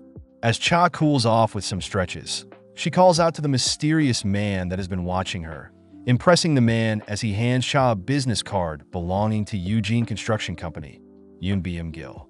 Following Jinho and his father, Jinho listens as his father reminisces on the past 10 years, with the world being flipped on the resources found in the dungeons. Jinho's father notes how powerful the Hunter Association is, belonging to the government, and is solely responsible for classifying hunters' strengths along with keeping track of dungeon appearances. Even though the Hunter Association is influential, Jinho's father states that the 5 guilds, the Hunter Guild, the White Tiger Guild, the Fiend Guild, the Fame Guild, and the Knights Guild are way more influential, able to amass huge amounts of resources. Jinho's father reiterates that they themselves must start a guild, prompting Jinho to think about how powerless he is, wondering how he can impress his father. Back with Jinwoo, we see him completing his daily quest, sad to see that he isn't able to surpass the required daily tasks. Accepting his rewards, Jinwoo wonders if he can get another special key to an instance dungeon. But upon opening a loot box, Jinwoo is disappointed to see only a bingo ticket. Heading through town, Jinwoo notes how 3 skill points won't be enough progress, racking his brain to think of ways to get stronger. Knowing that the 19 dungeon raids will be good, Jinwoo wonders if he can level up in the penalty zone by defeating those centipedes, but realizes it'll be a waste of time if the centipedes don't level him up. Just then, Jinwoo receives a notification, asking Jinwoo to join a D-rank dungeon raid. Hesitant that he'll accidentally reveal his true power to others, Jinwoo realizes that he doesn't have time to waste, accepting the raid opportunity. Cutting to Song, we see him sparring one of his students, happy to see that his student is growing quickly, but is still unable to defeat Song even though Song only has one hand. Just then, Song receives the same notification as Jinwoo, asking Song to attend a D-rank dungeon raid, but Song wonders if he should even go. Song's student asks if Song intends to retire soon, prompting Song to agree that he might end up being a hindrance if he attends the dungeon raid, but Song states that he plans to do everything he can before he leaves this world. Cutting to Mr. Kim, we see him admiring his adorable daughter, revealing to his wife that he had received a dungeon summon. But this only gets Mr. Kim's wife to ask Mr. Kim to not go. Picking up his youngest daughter Yoonji, Mr. Kim reminds his wife that they'll need money to place Yoonji through kindergarten and their older daughter through junior high. Seeing as her husband is right, Mr. Kim promises to return safely, reassuring his daughter Yoonji that he is very strong. That evening, we see Baek Yunho scolding Choi Jong-in for pushing his media interview onto him, but Choi simply brushes it off, complimenting Yunho for being so inspiring on the news. Changing topics, Baek asks Choi what he wants to discuss, receiving some documents from Choi. Choi states that he has found several people form the Eugene Construction Company, trying to steal some of his hunters, which Baek reveals Eugene Construction is doing the same to him as well, demanding to know what Choi wants from him. Cutting to Joo-hee, we see her curled up in her room, chatting with her mother, who begs Joo-hee to give up the life of a hunter, but this infuriates Joo-hee. Joo-hee promises to not be a burden, stealing her resolve as she accepts a D-rank dungeon raid. Back with Cha, we see her heading to Choi's office, greeting Baek as he exits Choi's office, reporting that she was approached by a Eugene construction worker earlier that day. Choi is happy to hear that Cha has refused to join Eugene Construction's new guild, but Cha wonders what Choi and Baek were talking about. Following Baek as he sits at a bar, it's revealed that Choi had reminded Baek of the Jeju Island raid, stating that after the third failed attempt, no one has attempted the raid since. Choi utters that he plans to conquer the island once and for all, asking Baek to grow stronger, which prompts Baek to remember a terrible memory, seeing his S-rank friend Yoon Seok torn to pieces by the ants. At the same time, we see a mysterious old man asking another suited man to kill someone for him. The next day, we see Jinwoo preparing to leave, telling Jaina he'll be back soon, but Jaina voices how much Jinwoo has changed. Seeing Jinwoo leave, Jaina asks if Jinwoo needs to bring any equipment, but Jinwoo says it'll be quick. At the same time, we see Song heading towards the dungeon location, revealed to have awakened as a mage, even though he specializes in using a sword, but his swordsmanship can't harm any magical beasts. Just then, Song runs into Jinwoo, barely able to recognize Jinwoo, amazed at how mature he has grown. Song wonders what happened to Jinwoo's severed leg, believing that a high-ranking healer must have healed his leg, compared to Song, who was unable to receive treatment in time for his arm. As they both head towards the dungeon, Jinwoo helps Song enter the area, but they are both shocked to see that Joo-hee, Mr. Kim, and Kong are there as well. With Mr. Kim and Kong unable to look at Jinwoo, Song acknowledges that he too would be guilty after abandoning Jinwoo in the dungeon. Before Joo-hee and Jinwoo can catch up, a sudden black van pulls up, outstepping several criminals in orange jumpsuits, only to begin catcalling Joo-hee. Before the criminals can say another word, a Hunter Association worker, Kong Tae-shik steps in, silencing the men. Jinwoo and the others learn that criminals plan to help the hunters complete the dungeon raid due to the lack of manpower, and in exchange the criminals' sentencing time will be reduced. Fortunately, in case the criminals go crazy, Kong will step in and handle the criminals, being a B-rank hunter. Feeling something off with the situation, Jinwoo asks Joo-hee to not go on the raid, but Joo-hee states that she'll follow Jinwoo. Just then, Kong introduces himself to Jinwoo and Song, asking who'll be the raid leader. Turning to Jinwoo, Song asks if he can be leader again, apologizing to Jinwoo for his previous raid and promising to take the utmost precaution this time. With Mr. Kim and the others also agreeing to elect Song as the leader, we see Kong eyeing down Jinwoo, only for Song to rally the party to start the raid. Within the dungeon, the criminals begin running wild, gleefully slaughtering various goblins, shocking Song as he wonders who truly are the monsters. With Song brandishing a powerful fire spell and Jinwoo finishing off the last goblin, Song compliments Jinwoo for improving his attacks. Noticing Jinwoo's dagger, Song asks where Jinwoo acquired it, followed by Jui joking that Jinwoo hasn't gotten injured yet, which Jinwoo plays along. Focusing in on Jinwoo, Song confirms that Jinwoo has truly changed, having a more confident and powerful aura. But all whilst this happens, Taeshik continues to monitor everyone. As everyone continues deeper into the dungeon, they eventually run into a three-way fork in the dungeon, which Taeshik recommends that they can speed up the dungeon raid if they split up. As Taeshik and Song agree to have Taeshik gather the criminals and head down the right path, Jinwoo makes use of his heightened senses, able to sense that the dungeon boss is on the left path, suggesting that Juhi and Song head with him to the left path. With the remaining heading down the middle path, we see Taeshik glaring at Jinwoo right before everyone parts ways. Following Mr. Kim and Kong, we hear the two discuss how easy this dungeon is, reminded of the double dungeon where they abandoned Jinwoo. Having made up his mind, Mr. Kim states that after the mission is over, he'll personally apologize to Jinwoo for abandoning him, having been using his family as an excuse. But now, if he wants to continue priding himself as a hunter, Mr. Kim must own up to his wrongdoings. With Kong wondering if Jinwoo will forgive them, Mr. Kim states that it doesn't matter, but just then we cut to Taeshik and the criminals. As the criminals mercilessly clean up the goblins, Taeshik mentions how the monsters are too weak, asking the criminals if they would be able to slay humans just like they would magical beasts. It's revealed that Taeshik was contacted recently by a father of a victim of the three criminals, learning that the criminals had led the father's daughter to end her own life, and the father's wife to be traumatized by the loss of their daughter.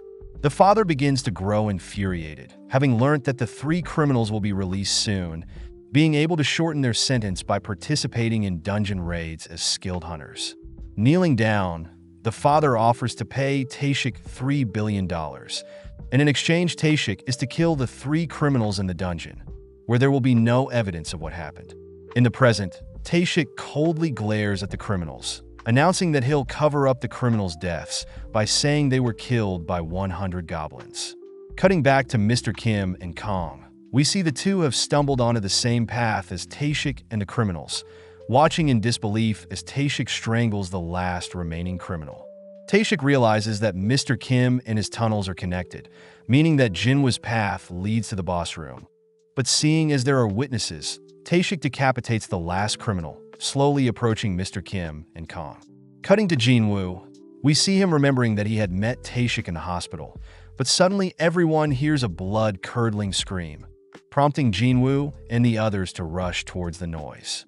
Upon reaching the sound, Jinwoo and the others are stunned to see the criminals dead, along with Kong brutally slaughtered. Just then, Jinwoo hears someone breathing, realizing that Mr. Kim is still alive, prompting Juhi to rush over and begin healing Mr. Kim. Seeing Mr. Kim's wounds, Song realizes that the injuries are not from magical beasts, as the wounds were precisely placed away from vital areas, meant to torture the target alive as long as possible. With Mr. Kim not recovering, Mr. Kim mutters that he should just die, but Jinwoo cries that Mr. Kim must live on for his family, making up the excuse that Mr. Kim must live so Jinwoo can hate him. Sad to not be able to officially bow and apologize, Mr. Kim uses his last remaining words to beg for forgiveness from Jinwoo, only to finally pass away.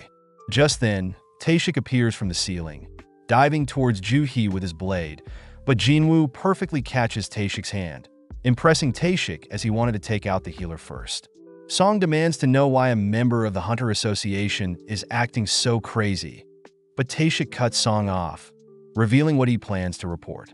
Taeshik states that he'll report the criminals who slaughtered Jinwoo and the others. And when the criminals attempted to attack Taeshik, Taeshik had no choice but to put down all the criminals, grinning at his own scheme.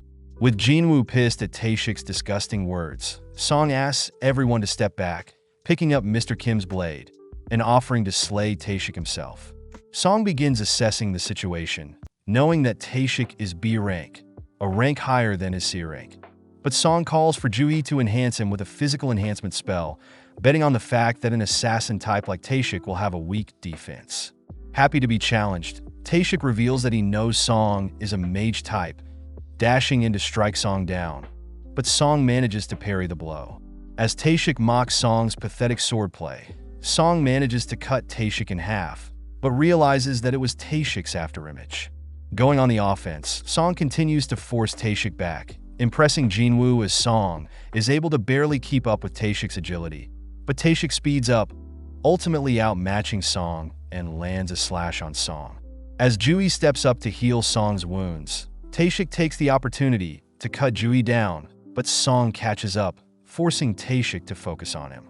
Annoyed that Song is giving him such a hard time, Song reveals that he is currently teaching a S-rank hunter, but Taeshik simply speeds up faster, cutting Song up as he darts around the dungeon. With Jui no longer able to cast any spells, Taeshik slowly approaches the wounded Song, opting to end their duel, but suddenly Song reveals a powerful fire spell, encasing Taeshik in fire. Sadly, Taeshik managed to barely escape, commending Song's sly tactics. As Taeshik begins to bring his blade down on Song once and for all, Jinwoo suddenly intervenes, forcing Taeshik to leap back, demanding to know how Jinwoo appeared in front of him. Jinwoo reiterates that he is an E-rank hunter, but Taeshik knows that Jinwoo is way too fast to be an E-rank hunter, wondering if Jinwoo is an assassin type 2. Taeshik deduces that Jinwoo must be hiding his powers, remembering Jinwoo as that boy that survived the double dungeon, deducing that Jinwoo has in fact double awakened. As Taeshik gets serious, Jinwoo demands to know Taeshik's true motives, prompting Taeshik to reveal that he was hired to slay the criminals that hurt an innocent civilian. Jinwoo ignores Taeshik's lies, demanding to know why Taeshik tortured Kong and Mr. Kim, asking Taeshik to reveal his true motive. As Taeshik puts on a disturbing grin, it's revealed that Taeshik had purposely joined the Hunters Association as he loved killing people over magical beasts. As Taeshik leaps forward, he begins clashing blades with Jinwoo, vanishing as Jinwoo cuts his afterimage. With both Jinwoo and Taeshik speeding up, Song is shocked to see Jinwoo's immense speed, but Jinwoo and Taeshik note how they are both similar in strength and speed. Taeshik states that his battle experience will ultimately allow him to win against Jinwoo, kicking some dust into Jinwoo's face, only to swiftly cut Jinwoo up. Seeing Taeshik so gleeful, Jinwoo notices that a system terminal has appeared, having sent someone with bloodlust nearby, and has assigned Jinwoo to slay them. Now with no other option, Jinwoo begins to relax, hopping from side to side, which weirds Taeshik out, but suddenly Jinwoo dashes in close, landing a slash on Taeshik, which applies poison. As Jinwoo continues to barrage Taeshik with strikes, Taeshik praises Jinwoo's movements, suddenly disappearing as he reveals his stealth skill, able to hide his body, sound, and scent from the enemy, a rare skill even among assassins. Taeshik mentions that no one has lived after seeing his stealth skill, able to land a strike on Jinwoo's leg, bringing Jinwoo to his knees. When Jui cries Jinwoo's name, Taeshik orders Juhi to be quiet, but seeing Taeshik bully Juhi, Jinwoo makes use of a full recovery, standing back up. Shocked to see Jinwoo use a healing spell, Taeshik senses a potent aura from him, which Jinwoo utters that he shouldn't waste his anger and scum like Taeshik. Seeing Jinwoo's cold glare, Taeshik deduces that Jinwoo has also taken another human life, declaring that great power is a curse in itself. As Taeshik disappears, he dashes to cut down Jinwoo, but Jinwoo nonchalantly blocks all of Taeshik's strikes, able to sense incoming attacks based on Taeshik's killing intent. As a final trump card, Jinwoo activates his murderous intent, finally able to pin down Taeshik's location, only to drive his dagger into Taeshik's body. As Taeshik lays on the dungeon floor defeated, he congratulates the monster that Jinwoo is, asking who Jinwoo truly is. Jinwoo reveals that he doesn't know, but as the bleed effects of Jinwoo's dagger start tearing away at Taeshik's body, Taeshik grins, spotting Jinwoo's shadow blend in with the infinite void of the dungeon's darkness. Having won the duel, Jinwoo is awarded skill points and a rune stone for the stealth skill, but Jinwoo can only think about how much of himself he's losing the stronger he gets.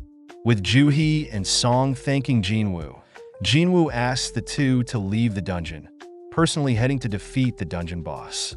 Cutting to Jinchul, we see him arrive on the scene, thinking about how he knew Taeshik was suspicious, but wonders who could have killed him. Upon seeing the survivors, Jinchul is shocked to see Jinwoo, amazed that he looks like a different person.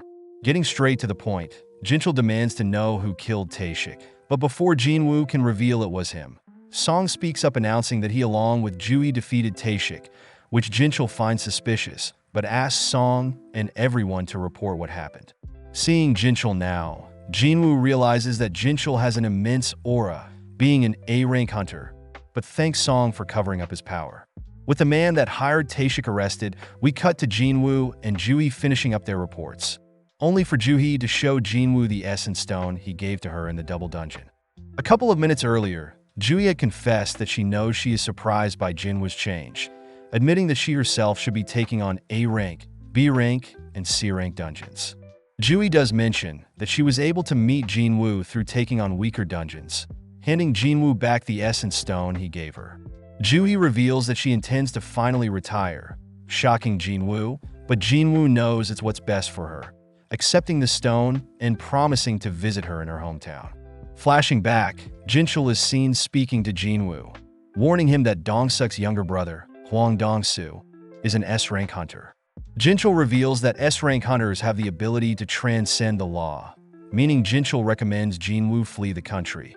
But as Jinwoo grips the essence stone, he reasons that he must get stronger quicker in order to fight his battles.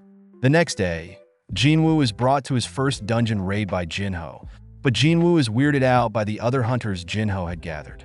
Jinho states that the remaining party members are actually hunters, but they are unable to fight due to certain injuries and addictions.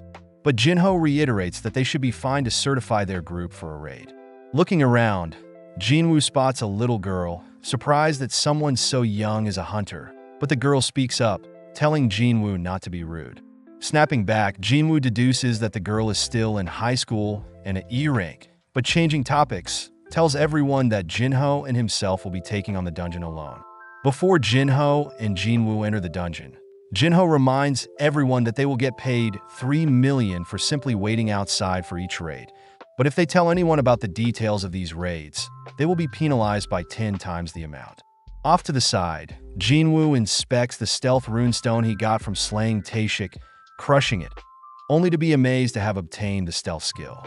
Looking around, Jinwoo notices Jinho all suited up again, but this time with a set of armor that will boost all of Jinho's stats. But as Jinho begins bragging about how rare the armor is, Jinwoo nonchalantly pushes Jinho over with a single finger.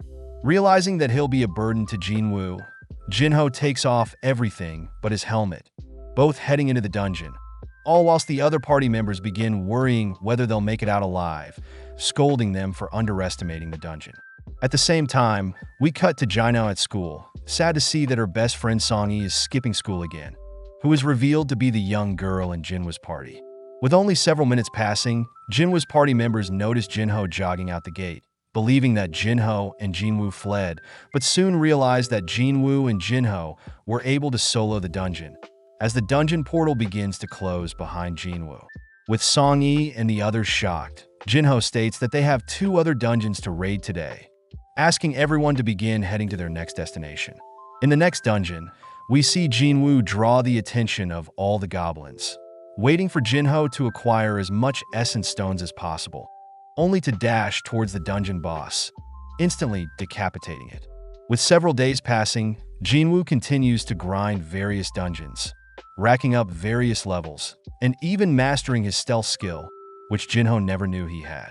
Stopping for a breather, Jinwoo notes how easy it is to fight whilst invisible, but realizes his dash skill has leveled up.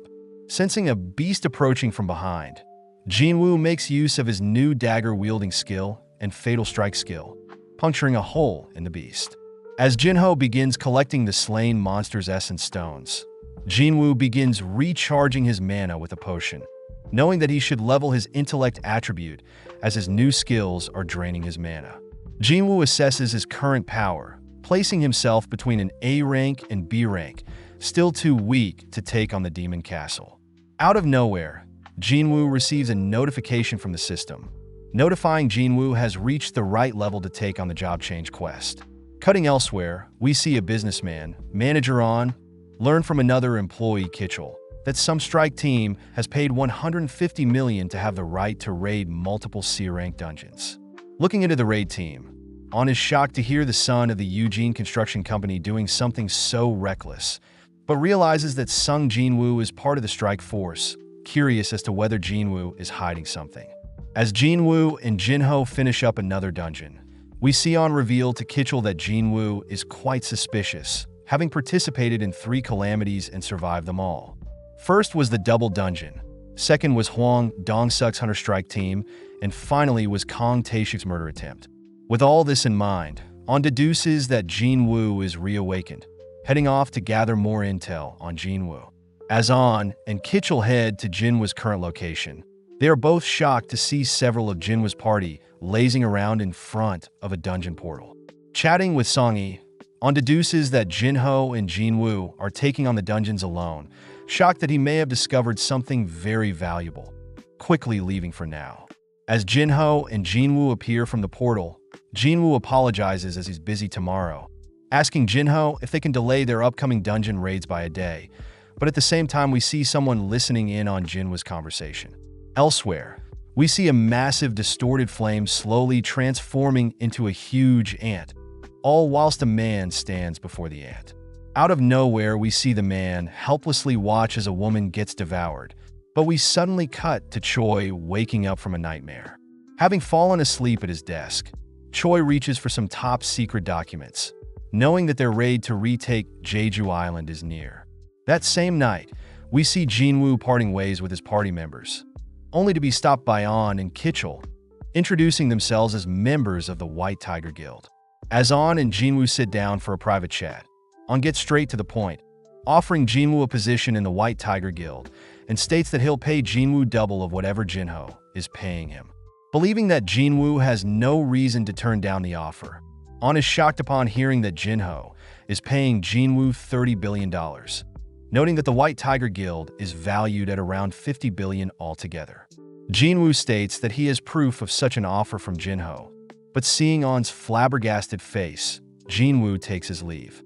Stopping for a second, Jinwoo wonders how On figured out who Jinwoo is, instantly disappearing as Jinwoo activates his stealth skill. Slicing On's face, Jinwoo gets On to apologize for snooping around Jinwoo's past, having been searching for rookie hunters to add to their guild, and stumbled upon Jinho and Jinwoo through their recent absurd dungeon raids. With Jinwoo ordering On to not turn around, On adds that only he and Kitchell know about Jinwoo's secret, promising to keep Jinwoo's secret for now. Satisfied, Jinwoo disables his stealth skill, apologizing for taking on the C-rank dungeons, but offers to sell On 3 dungeons for 300 million apiece. On states that C-rank dungeons yield around only 200 million, which Jinwoo had been waiting for, agreeing to sell On the 3 dungeons for 200 million apiece. Having officialized their agreement with a handshake, Jinwoo feeds On a healing potion, heading off and reiterating that On is to not betray him. The next day, Jinho confirms that On did indeed transfer the 600 million, amazed that Jinwoo was able to sell the dungeons that were about to expire. As for On, we see him realize that Jinwoo had scammed him, as all of the C-rank dungeons are now selling from 70 million apiece, impressing On as Jinwoo outwitted him. Out of nowhere, Jinwoo texts On, stating that they are now even for On spying on Jinwoo, which On ultimately admits to, calling it a win now that he has Jinwoo's phone number. At the same time, Jinwoo is seen driving off into the mountains, seemingly focused on this job change quest. With Jinwoo heading into a random, isolated forest, Jinwoo pulls up the job-changing quest terminal, remembering that he's faced multiple types of dungeons before, but this job-changing quest has given him time to prepare. Knowing that the only way to get stronger is to take on all the quests granted by the system, Jinwoo accepts, prompting a massive purple portal to begin forming. Just then, Jinwoo realizes that he still needs to do his daily quest, or he'll get penalized, but he'll complete the daily quest when he gets back, heading into the portal. At the same time, we see Jinho sitting at dinner with his father, only for Jinho's older brother, Jin-sung, to arrive.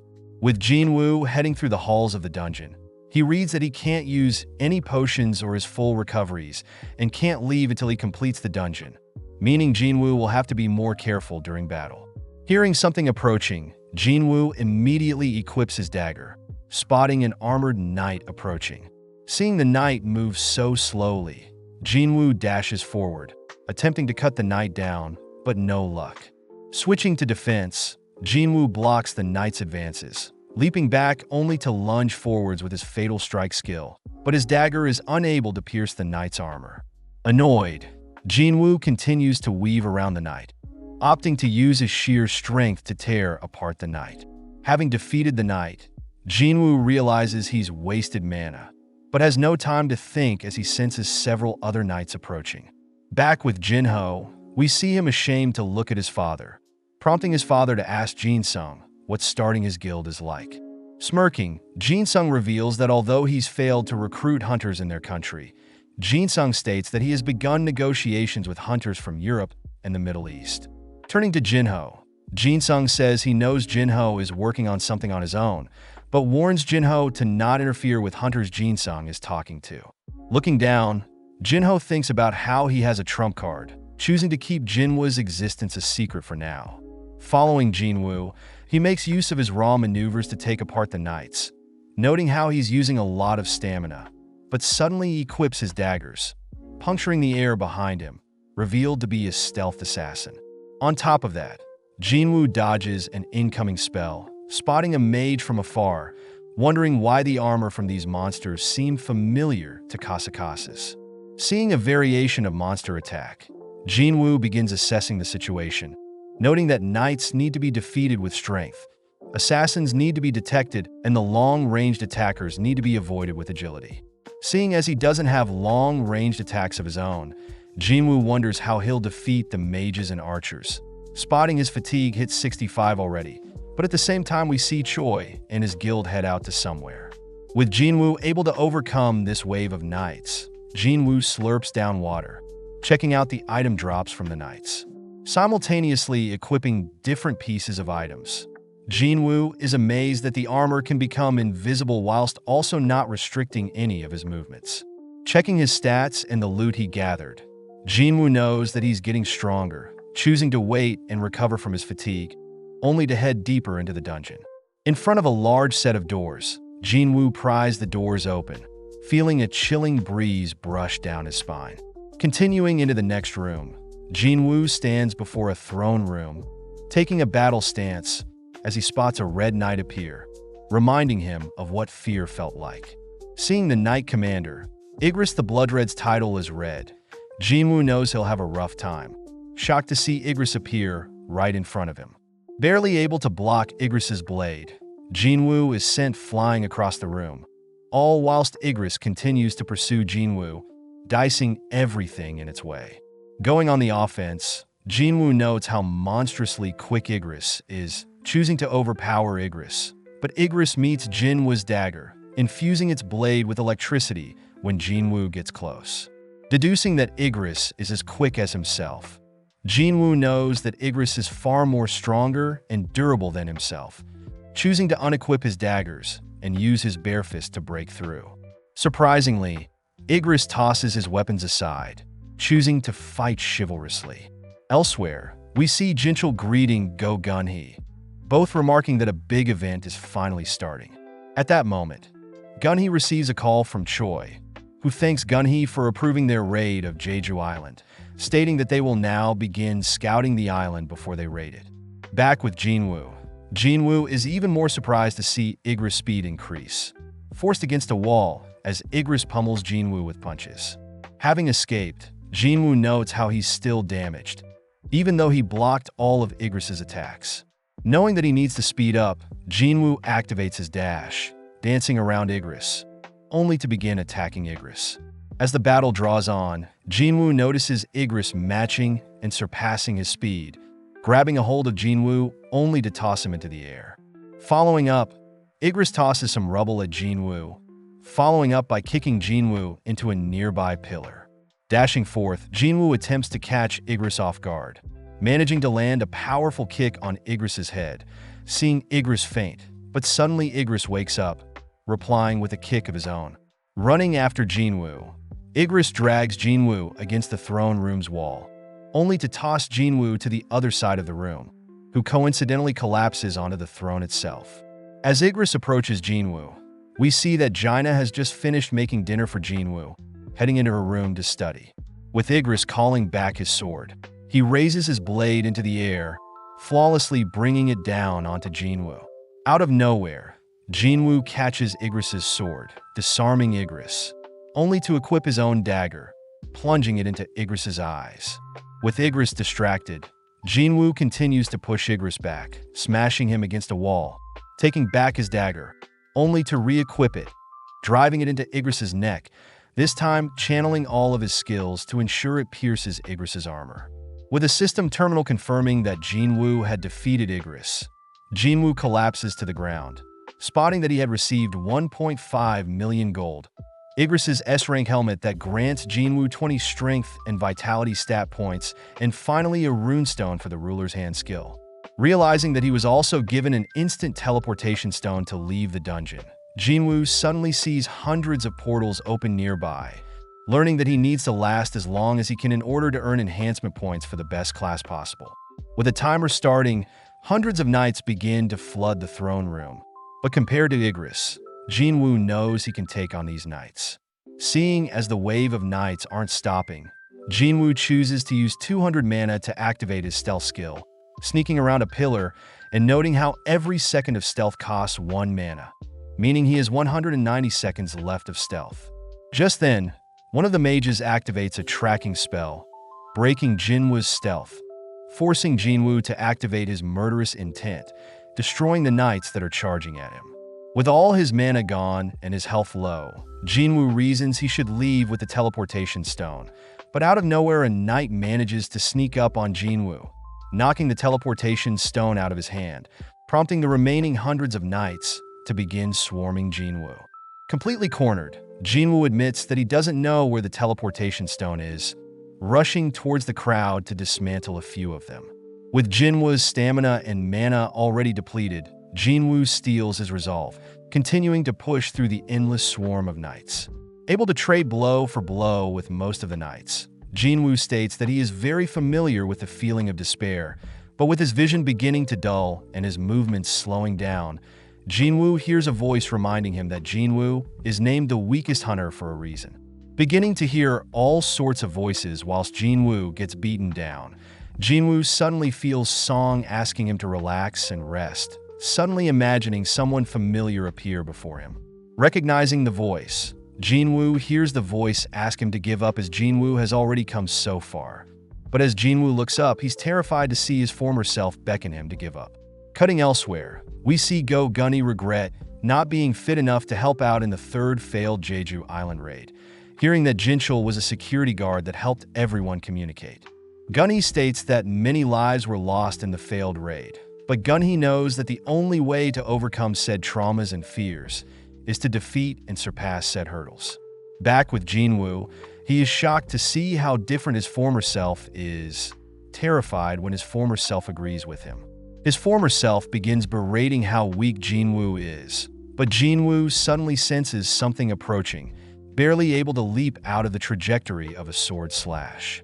With his former self continuing to mock how pathetic Jinwoo looks, Jinwoo attempts to avoid the approaching knights, but gets caught off guard, having his face smashed into the ground.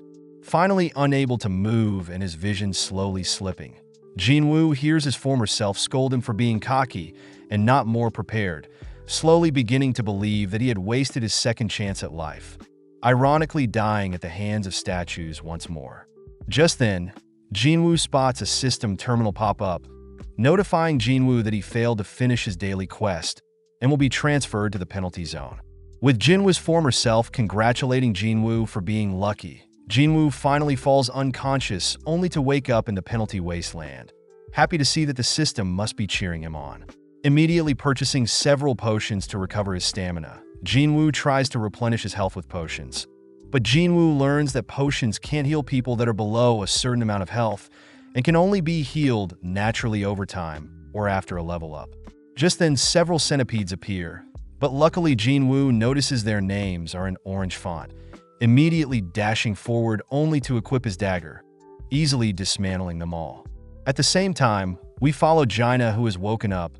Spotting the meal she made Jinwoo is still there, wondering if Jinwoo got a girlfriend and hopes that Jinwoo remembered she has a parent-teacher interview the next day.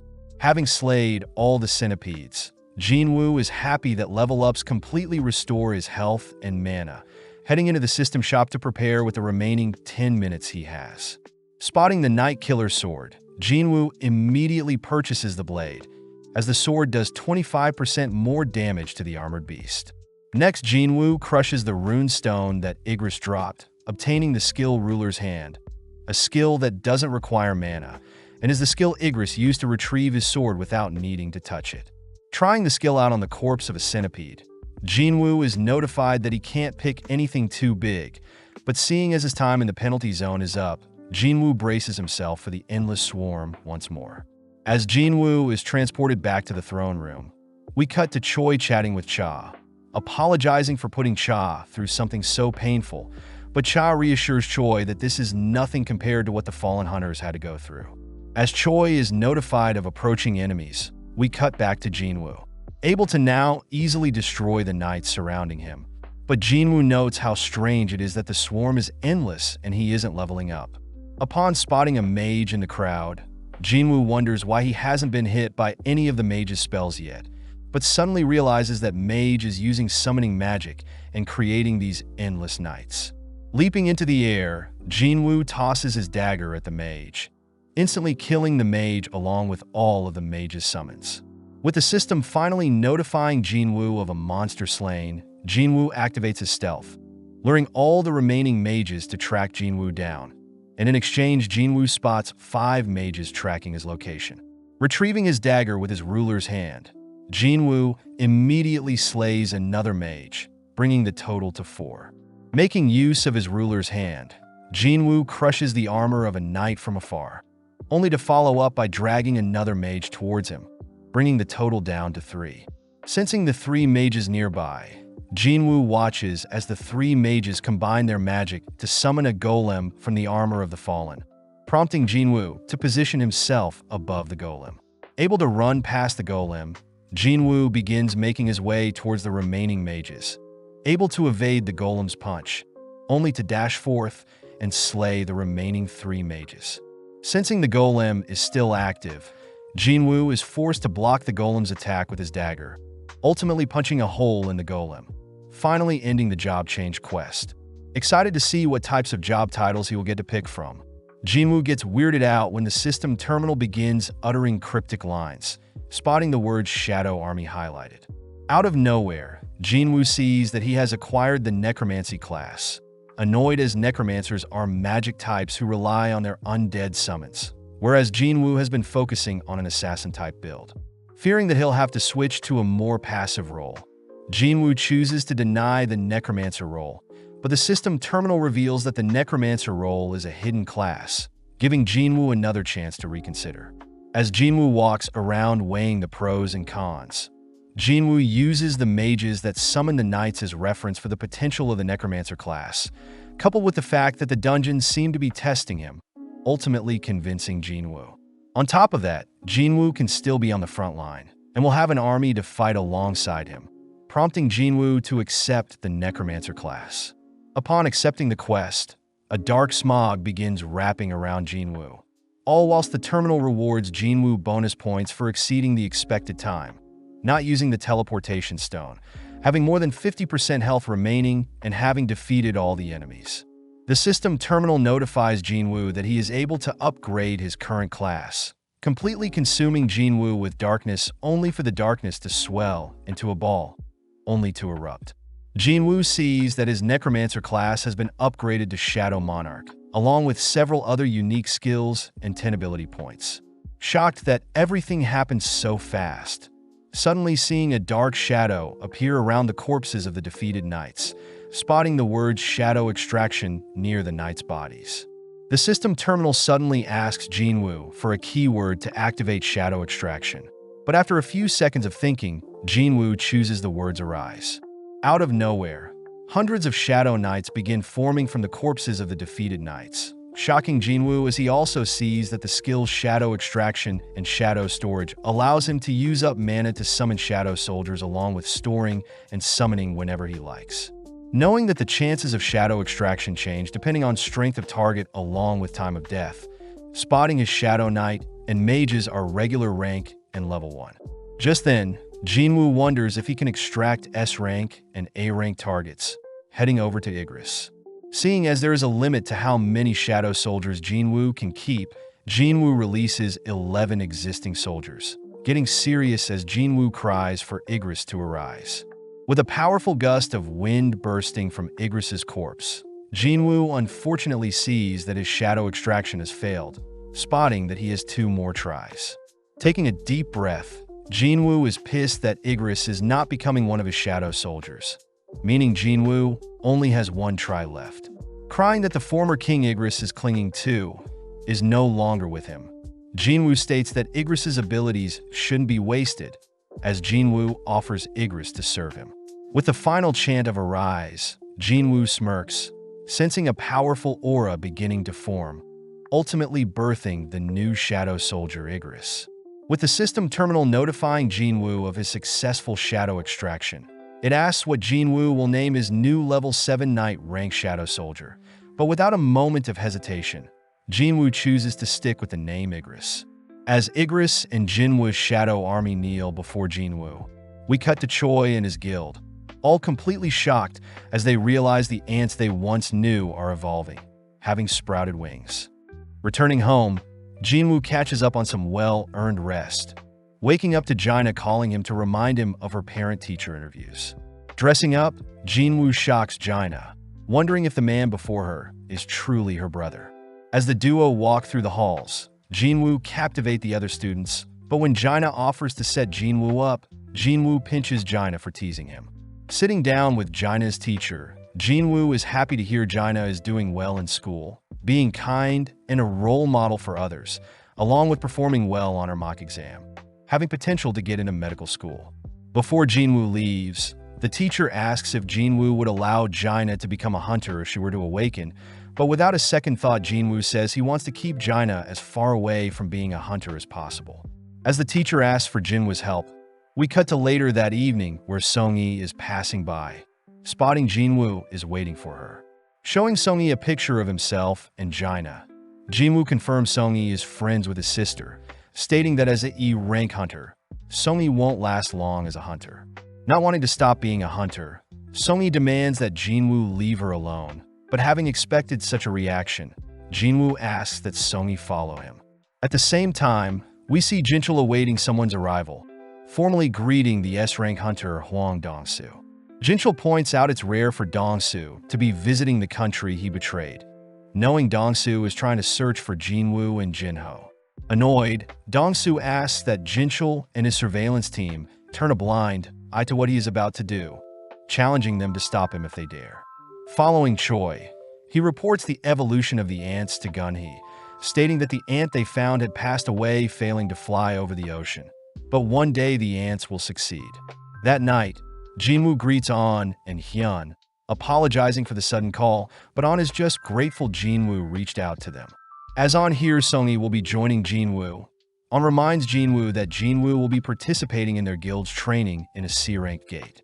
Just then, a man calls out to An, asking him to speed things up.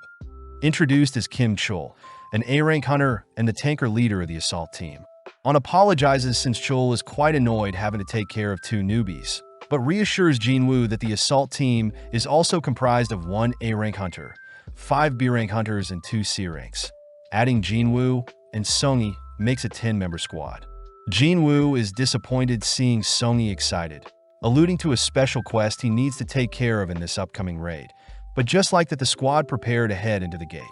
As Jinwoo follows after the leader, Jinwoo suddenly detects a strange aura from the gate, all turning to see the blue gate has transformed into a red one. Attempting to rush out, Jinwoo only manages to cry for An and Hyun to contact their guilds for help, alerting Baek that a red gate has appeared. Back with Jinwoo, he's horrified to see they've been placed in a snowy biome, a phenomenon caused by a red gate. Seongi asks Jinwoo what a red gate is, learning that a red gate is quite rare, replacing normal gates, and can only be conquered when the dungeon boss is defeated or the dungeon collapses, restricting any help from the outside world. At that exact moment, Two icicles are shot at the squad, one striking a C-rank hunter, but Jinwoo protects Songi from the other, drawing the attention of B-rank hunter Park Heejin. Seeing as the attackers are ice elves hidden in the nearby forest, Jinwoo knows the elves intentionally targeted the weakest of the squad first. Relieved, he has grown stronger as the elves scurry away. Seeing Songi horrified, Jinwoo states the ice elves are known as ice slayers, but just then Chul takes charge, stating their C-rank raid has become a B-rank quest. Chul promises to protect everyone, suggesting that they now split into two teams, stating those who follow him will survive, whereas the others who remain in their place will perish. Before a C-rank hunter can join Chul's team, Chul pushes them back, stating that he'll only take B-rank or higher hunters, stating that 1 day in the gate is equivalent to 1 hour outside, so dead weight is not needed in his party. Before Chul can head off, Heejin offers to stay with Jinwoo, whispering that she is impressed Jinwoo noticed the ice arrow even before Chul did, believing Jinwoo to be at least A rank or greater. Chul states he'll take the main road into the forest, leaving behind the 4 others, only to stumble onto something in the forest. Spotting bear markings, Chul declares Jinwoo and the others will perish, but wonders why he considered Jinwoo the leader in the group they left behind. Out of nowhere, Chul orders his men to take formation, watching as various bears appear from the forest, scaring Chul's men. As a bear swipes at Chul, he raises his shield, shattering the bear's claws only to slice the bear into 2. At the same time, Jinwoo and the others head through the forest as well, told by Heejin that they're in ice bear territory and that they should leave as soon as possible. Jinwoo corrects Heejin, stating that as long as the weak ice bears are around, the smart elves won't appear, meaning it'll be safer in the forest. Seeing as it's quite cold, Jinwoo opens his inventory, retrieving several fur coats, catching the attention of others who know only high-ranked hunters can use subspace magic. With everyone warm and cozy, Songi asks who Jinwoo is, prompting Jinwoo to offer to help everyone, but in return they're not allowed to ask questions or boss him around. Appearing from the forest, a massive bear comes rushing at the gang, but Jinwoo asks everyone to stand back as he prepares to fight. Outside the gate, Baek fails to enter the red gate, hoping that Chul and some other hunters deal with the dungeon boss. On apologizes as he reveals that Jinwoo is also inside the gate, uttering that although Jinwoo is E-rank on believes him to be reawakened.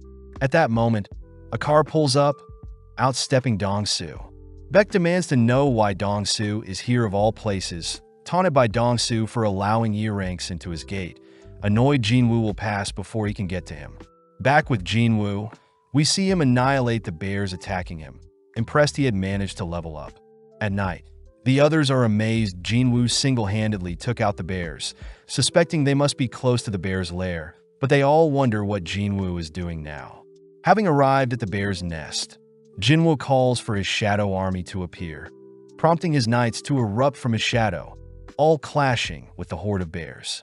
Although the bears are able to tear through Jinwoo's shadow army, they simply revive in exchange for Jinwoo's MP. As the final boss bear shows its face, it eradicates all of Jinwoo's army with a roar, draining Jinwoo's MP completely. With no other choice, Jinwoo sends an Igris who coldly marches towards the bear. In an instant, Igris slashes at the bear's arm, blinking away as to evade the bear's attacks.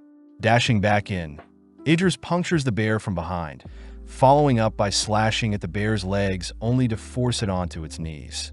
Before the bear can roar, Igris decapitates it, serving its head to Jinwoo. Jinwoo admits that he would have lost if Igris used his sword when they fought, and even now Igris may be stronger than Jinwoo himself.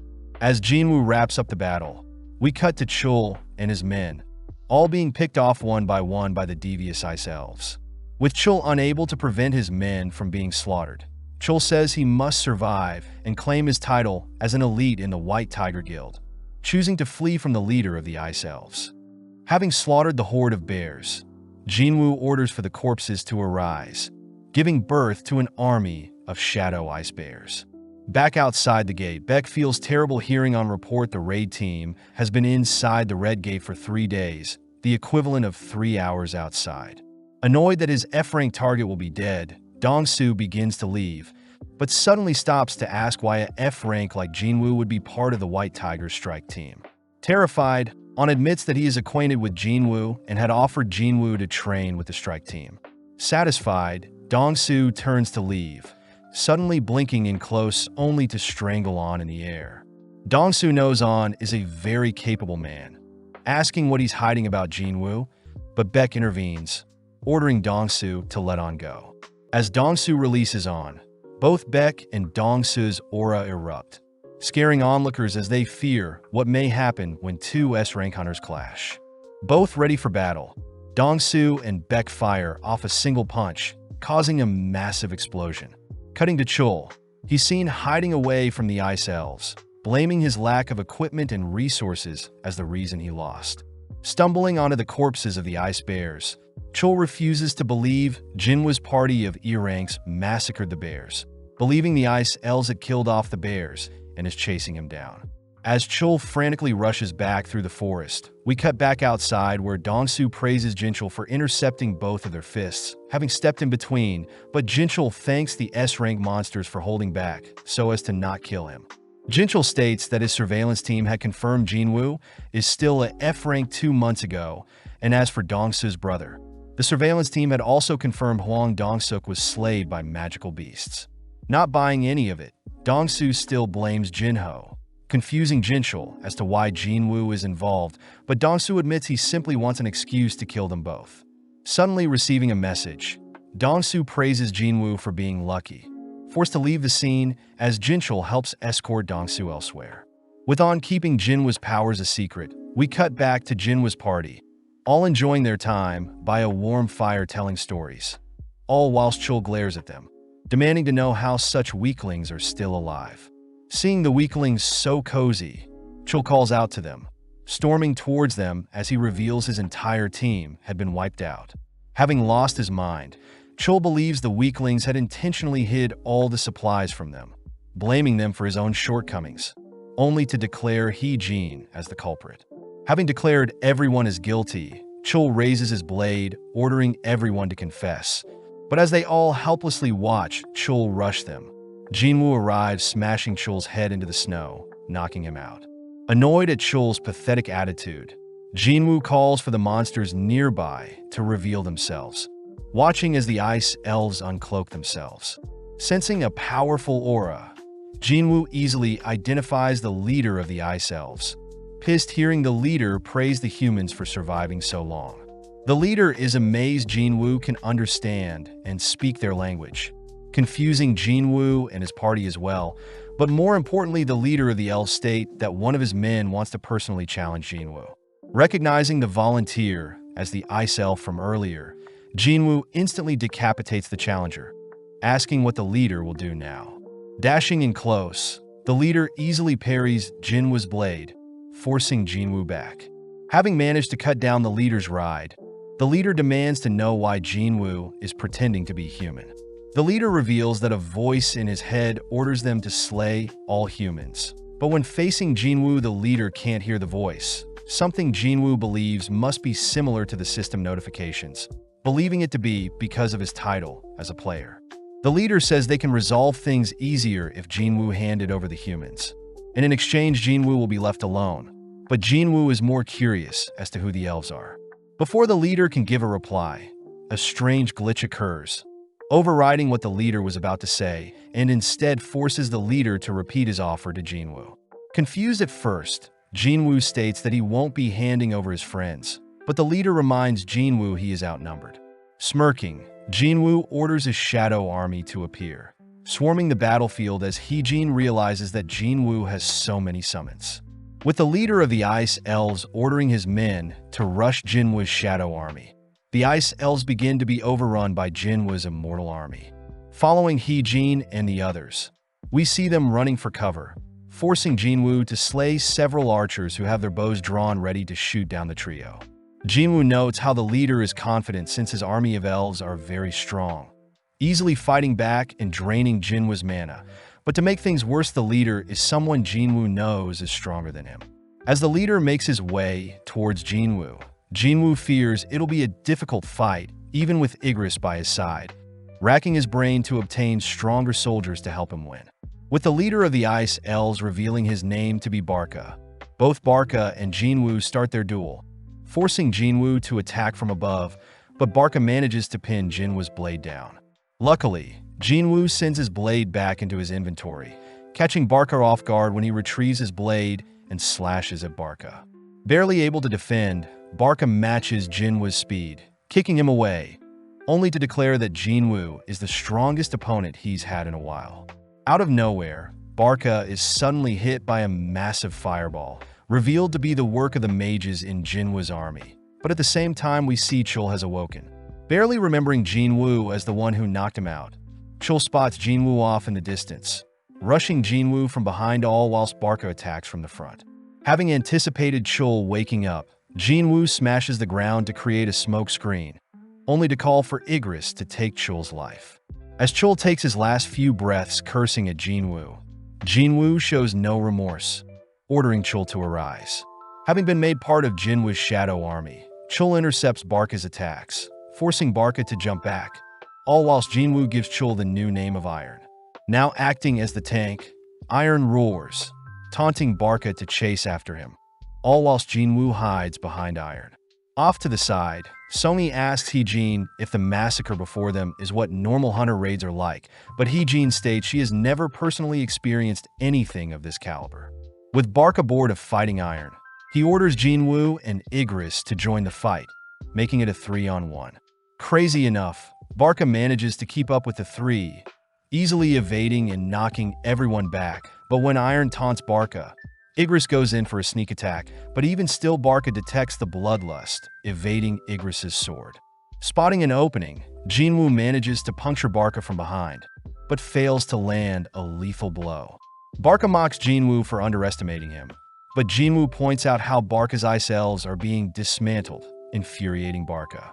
As Barca rushes towards Jinwoo, Jinwoo tosses his blade at Barca, who easily evades the blade, but Jinwoo makes use of his ruler's hand, pulling the blade in close for an attack from behind. Forced to turn around, Barca defends against the flying blade, but this gives Jinwoo the opening to order Iron to grab hold of Barca, allowing Jinwoo's shadow mages to bombard Barca. Still alive, Barca ferociously searches for Jinwoo, realizing that Jinwoo had used stealth to sneak in close and land a lethal blow. Refusing to give up, Barca is unfortunately beaten into the ground by Iron, finally giving Jinwoo the notification that he has defeated Barca. Seeing Iron hammering away at Barca's corpse, Jinwoo orders Iron to hold back, but Iron takes the chance to celebrate a victory with the Shadow Mages. As Jinwoo heads back to the trio, he reassures everyone that it's over, pointing them all to the exit portal of the dungeon. But first, Jinwoo must make use of Barca's corpse. Back outside the gate, Beck states that it's been 7 hours since the red gate opened. Asked by Anna to head home and rest, but Beck says his men are inside so he can't rest easily. Seeing the red gate turn blue, Beck excitedly awaits Chul's appearance, but instead spots Heejin and a C-rank hunter appear. Walking close behind, Jinwoo and Songi appear, exciting On as he knew he could rely on Jinwoo. But suddenly the gate closes. Beck wonders where the others are, confused as to why only the weakest survived, stopping Jinwoo as he has some questions. Brushing off Beck's request, Jinwoo asks for Beck to speak with his surviving guild members, but Beck reminds Jinwoo he is ordering Jinwoo to explain the situation. Sensing Beck's glare, Jinwoo glares back, reminding Beck that he should be grateful not every member of his guild had passed away, prompting Beck to back off, apologizing for being so unprofessional. As Jinwoo drives Songi home, Beck asks Heejin who Jinwoo is, learning that Jinwoo defeated the dungeon by himself, but suddenly acted strange towards the end. Beck orders On to recruit Jinwoo no matter what, cutting to Jinwoo who has just dropped Songi off, confused upon seeing Songi acting so shy. As Jinwoo drives home, he reveals that he had failed to turn Barca into a shadow soldier, believing Barca was way too strong. As Jinwoo freshens up, he notes how Chul was his third human kill, suddenly breaking character as Jaina calls him for dinner. The next morning, Jinwoo greets Jinho, once again weirded out by his gear, but nonetheless heads over to pick up Songi. Jinho is confused, seeing as Songi and Jinwoo are very close. But as Jinho reminds Jinwoo that Songi is still underage, the trio head off to their next mission. Within their next dungeon, Jinho is mesmerized by learning of Jinwoo's new shadow army, watching as they dispatch the dungeon monsters only to begin extracting the essence stones from said dungeon. With Jinho feeling useless, he's given some essence stones to cheer him up, but elsewhere we see several hunters quivering at the sight of a monster. As the hunters beg for their lives, the monster reveals itself to be human, asking how they can head home. Cutting to Jinwoo and Jinho, they celebrate the completion of their 19 dungeon raids as agreed upon. But Jinho mentions he still needs to pass a written exam to be considered an official guild master. Jinho wonders what Jinwoo will do next, hearing that Jinwoo will disappear for a while, but Jinho accuses Jinwoo of thinking he is weak. Seeing Jinho drunk, Jinwoo listens to Jinho reveal his rocky relationship with his older brother 10 years wiser than him, wishing that Jinwoo was his older brother instead. Seeing Jinho spill his heart out, Jinwoo says he'll treat Jinho like a little brother moving forward, continuing to shower Jinwoo with compliments. Elsewhere, the mysterious monster had revealed he was a hunter trapped in a dungeon for 10 years, and had managed to escape, resulting in him appearing in America. The men guarding him mention how the hunter only speaks Japanese, having asked SSS-RANK Dongsu to help with interrogations. But the guards do mention the monster's name to be Il-hwan Sung. Back with Jinwoo, he reassures Jaina that he'll be back in a week, piquing Jaina's interest as she accuses Jinwoo of running off with a lady friend. Having instead re-entered the S-Rank Demon Castle dungeon, Jinwoo thinks about how he was level 20 last time he entered, but now he's level 60, choosing to proceed deeper into the dungeon. Upon entering a hallway, Jinwoo is asked to gather 10,000 demon souls, declaring he'll decimate anything that prevents him from reaching his goal. Cutting to Jinho, he unveils his portfolio of dungeon raids, asking to personally take over his father's guild instead of his older brother, believing that Jinsung's methods of recruiting foreigners are too risky for their company. Jinho's father, Myung-han, locks on to Jinwoo, noting how Jinwoo had been present in news-heavy incidents along with being the leader of Jinho's recent dungeon raids. Myung-han questions if Jinho knows what he's doing, but Jinho reiterates he will be better suited to run their guild, prompting Myung-han to ask that Jinho secure Jinwoo as a member of their own guild before the White Tigers do. Following Jinwoo, he completes his quest, sad to see that he can't extract the souls of the slain demons due to their mana being contaminated. Upon receiving an entry permit to the next floor of the dungeon, Jinwoo begins making his way through the vast dungeon city towards the floor door, but gets tired calling for the leader of the Ice Bears to give him a ride. Seeing several monsters in his path, Jinwoo has his ride run them over, choosing to officially give the Ice Bear leader the new name of Tank. Following Cha, we see her flawlessly swimming to cool off, attracting the attention of other athletes, but Cha is more concerned about her recent chat with Choi. Cha had wondered why they kept their discovery of the flying ants a secret from the public, but Choi states the guild had ordered them to keep quiet, fearing mass panic would spread. With Jinwoo continuing to collect souls, he determines his current dungeon enemies to be around B rank. By using his ruler's hand to slay the intended targets, Jinwoo manages to proceed without issue, even leveling up his ruler's hand skill. As Jinwoo continues through the floors, he works through his resources, deducing that floor 100 will be his end goal, choosing to commit until his supplies run out, ultimately hitting his 10,000 soul target. Having made it to floor 50, Jinwoo runs into a demon boss, Avaricious Vulcan, lord of the lower floors. Seeing Vulcan's red title, Jinwoo calls his army to face off against Vulcan's minions. But first we cut to An and Heejin, who are disappointed to see Jinwoo is not home.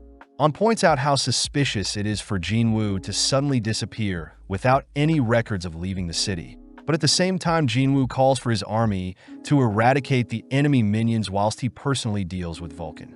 With Igris taking charge, Jinwoo is glad he has more magical power to keep his shadow army alive, but gets annoyed seeing Vulcan not move an inch. Before Jinwoo can make the first move, Vulcan blinks before Jinwoo, choosing to swing his club towards Jinwoo, but luckily Jinwoo manages to evade. Retaliating with a punch of his own, Jinwoo sends Vulcan flying, but Vulcan suddenly roars, exuding the same skill as Cerberus. Seeing Vulcan increase his speed, Jinwoo cries for Iron to lend him his shield, choosing to stay on the defense as Vulcan unleashes a barrage of smashes. Freaked out by how such a large monster can be so quick, Jinwoo spots an opening, choosing to toss his shield as a distraction only to flank Vulcan from behind. Surprisingly, Vulcan reads Jinwoo's movements, intercepting Jinwoo with his club, but Jinwoo makes use of his ruler's hand to push himself away from the point of impact. Noting how Vulcan's eyes seem to be his only weak spot, Jinwoo chooses to flee all whilst racking his brain for a solution, only to spot something in the distance. Speeding towards his destination, Jinwoo runs up a building, luring Vulcan to smash into said building. Having obstructed his own vision, Vulcan leaves himself wide open for a lethal blow, allowing Jinwoo to finish the battle with a single slash. Being notified of Vulcan's defeat, Jinwoo receives the World Tree Fragment, making him a third of the way to his goal. Elsewhere, Dongsu begins interrogating Ilhwan, accusing him of being a beast. When Ilhwan offers to take a DNA test to prove he is a human, Dongsu changes topics, annoyed to hear Ilhwan ask about humanity's knowledge of dungeons and magical beasts. Ilhwan alludes to a powerful force that has recently awakened, a catastrophe that not even an army of hunters can take on. But Dongsu simply ignores Ilhwan's warning. Reading through Ilhwan's documents, Dongsu smirks, asking about Ilhwan's family. When Ilhwan mentions that his son is Sung Jinwoo, he demands to know why Dongsu is smirking, preparing to brawl as he hears Dongsu declare that Jinwoo is dead. Back with Jinwoo, his army marches towards an undead leader of the 75th floor, catching the boss off guard as Jinwoo sneaks up from behind and ends their battle.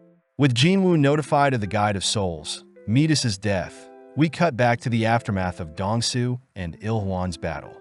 Agents on the scene know that S-Rank's fighting can change their surrounding landscape, but for this particular case, Dongsu had been massacred without him having any opening to retaliate. With Jinwoo realizing that he has finally run out of food, he states that he has 25 floors left to go, choosing to equip an earring he obtained on floor 50 and the necklace he got from floor 75. Seeing as his third slot is empty, Jinwoo wonders what floor 100 will give him. Taking out the sphere of avarice he acquired, Jinwoo says he personally can't use the sphere, but one of his shadow soldiers definitely can. Additionally, Jinwoo opens up a cursed loot box he received, surprised to receive another key, but all of its details are hidden from Jinwoo. Not too focused on this new key, Jinwoo states that he had acquired the World Tree Fragment on floor 50 and the Echo Forest Spring Water from floor 75, declaring that the next time he comes back he'll achieve his goal and ensure his mother wakes up.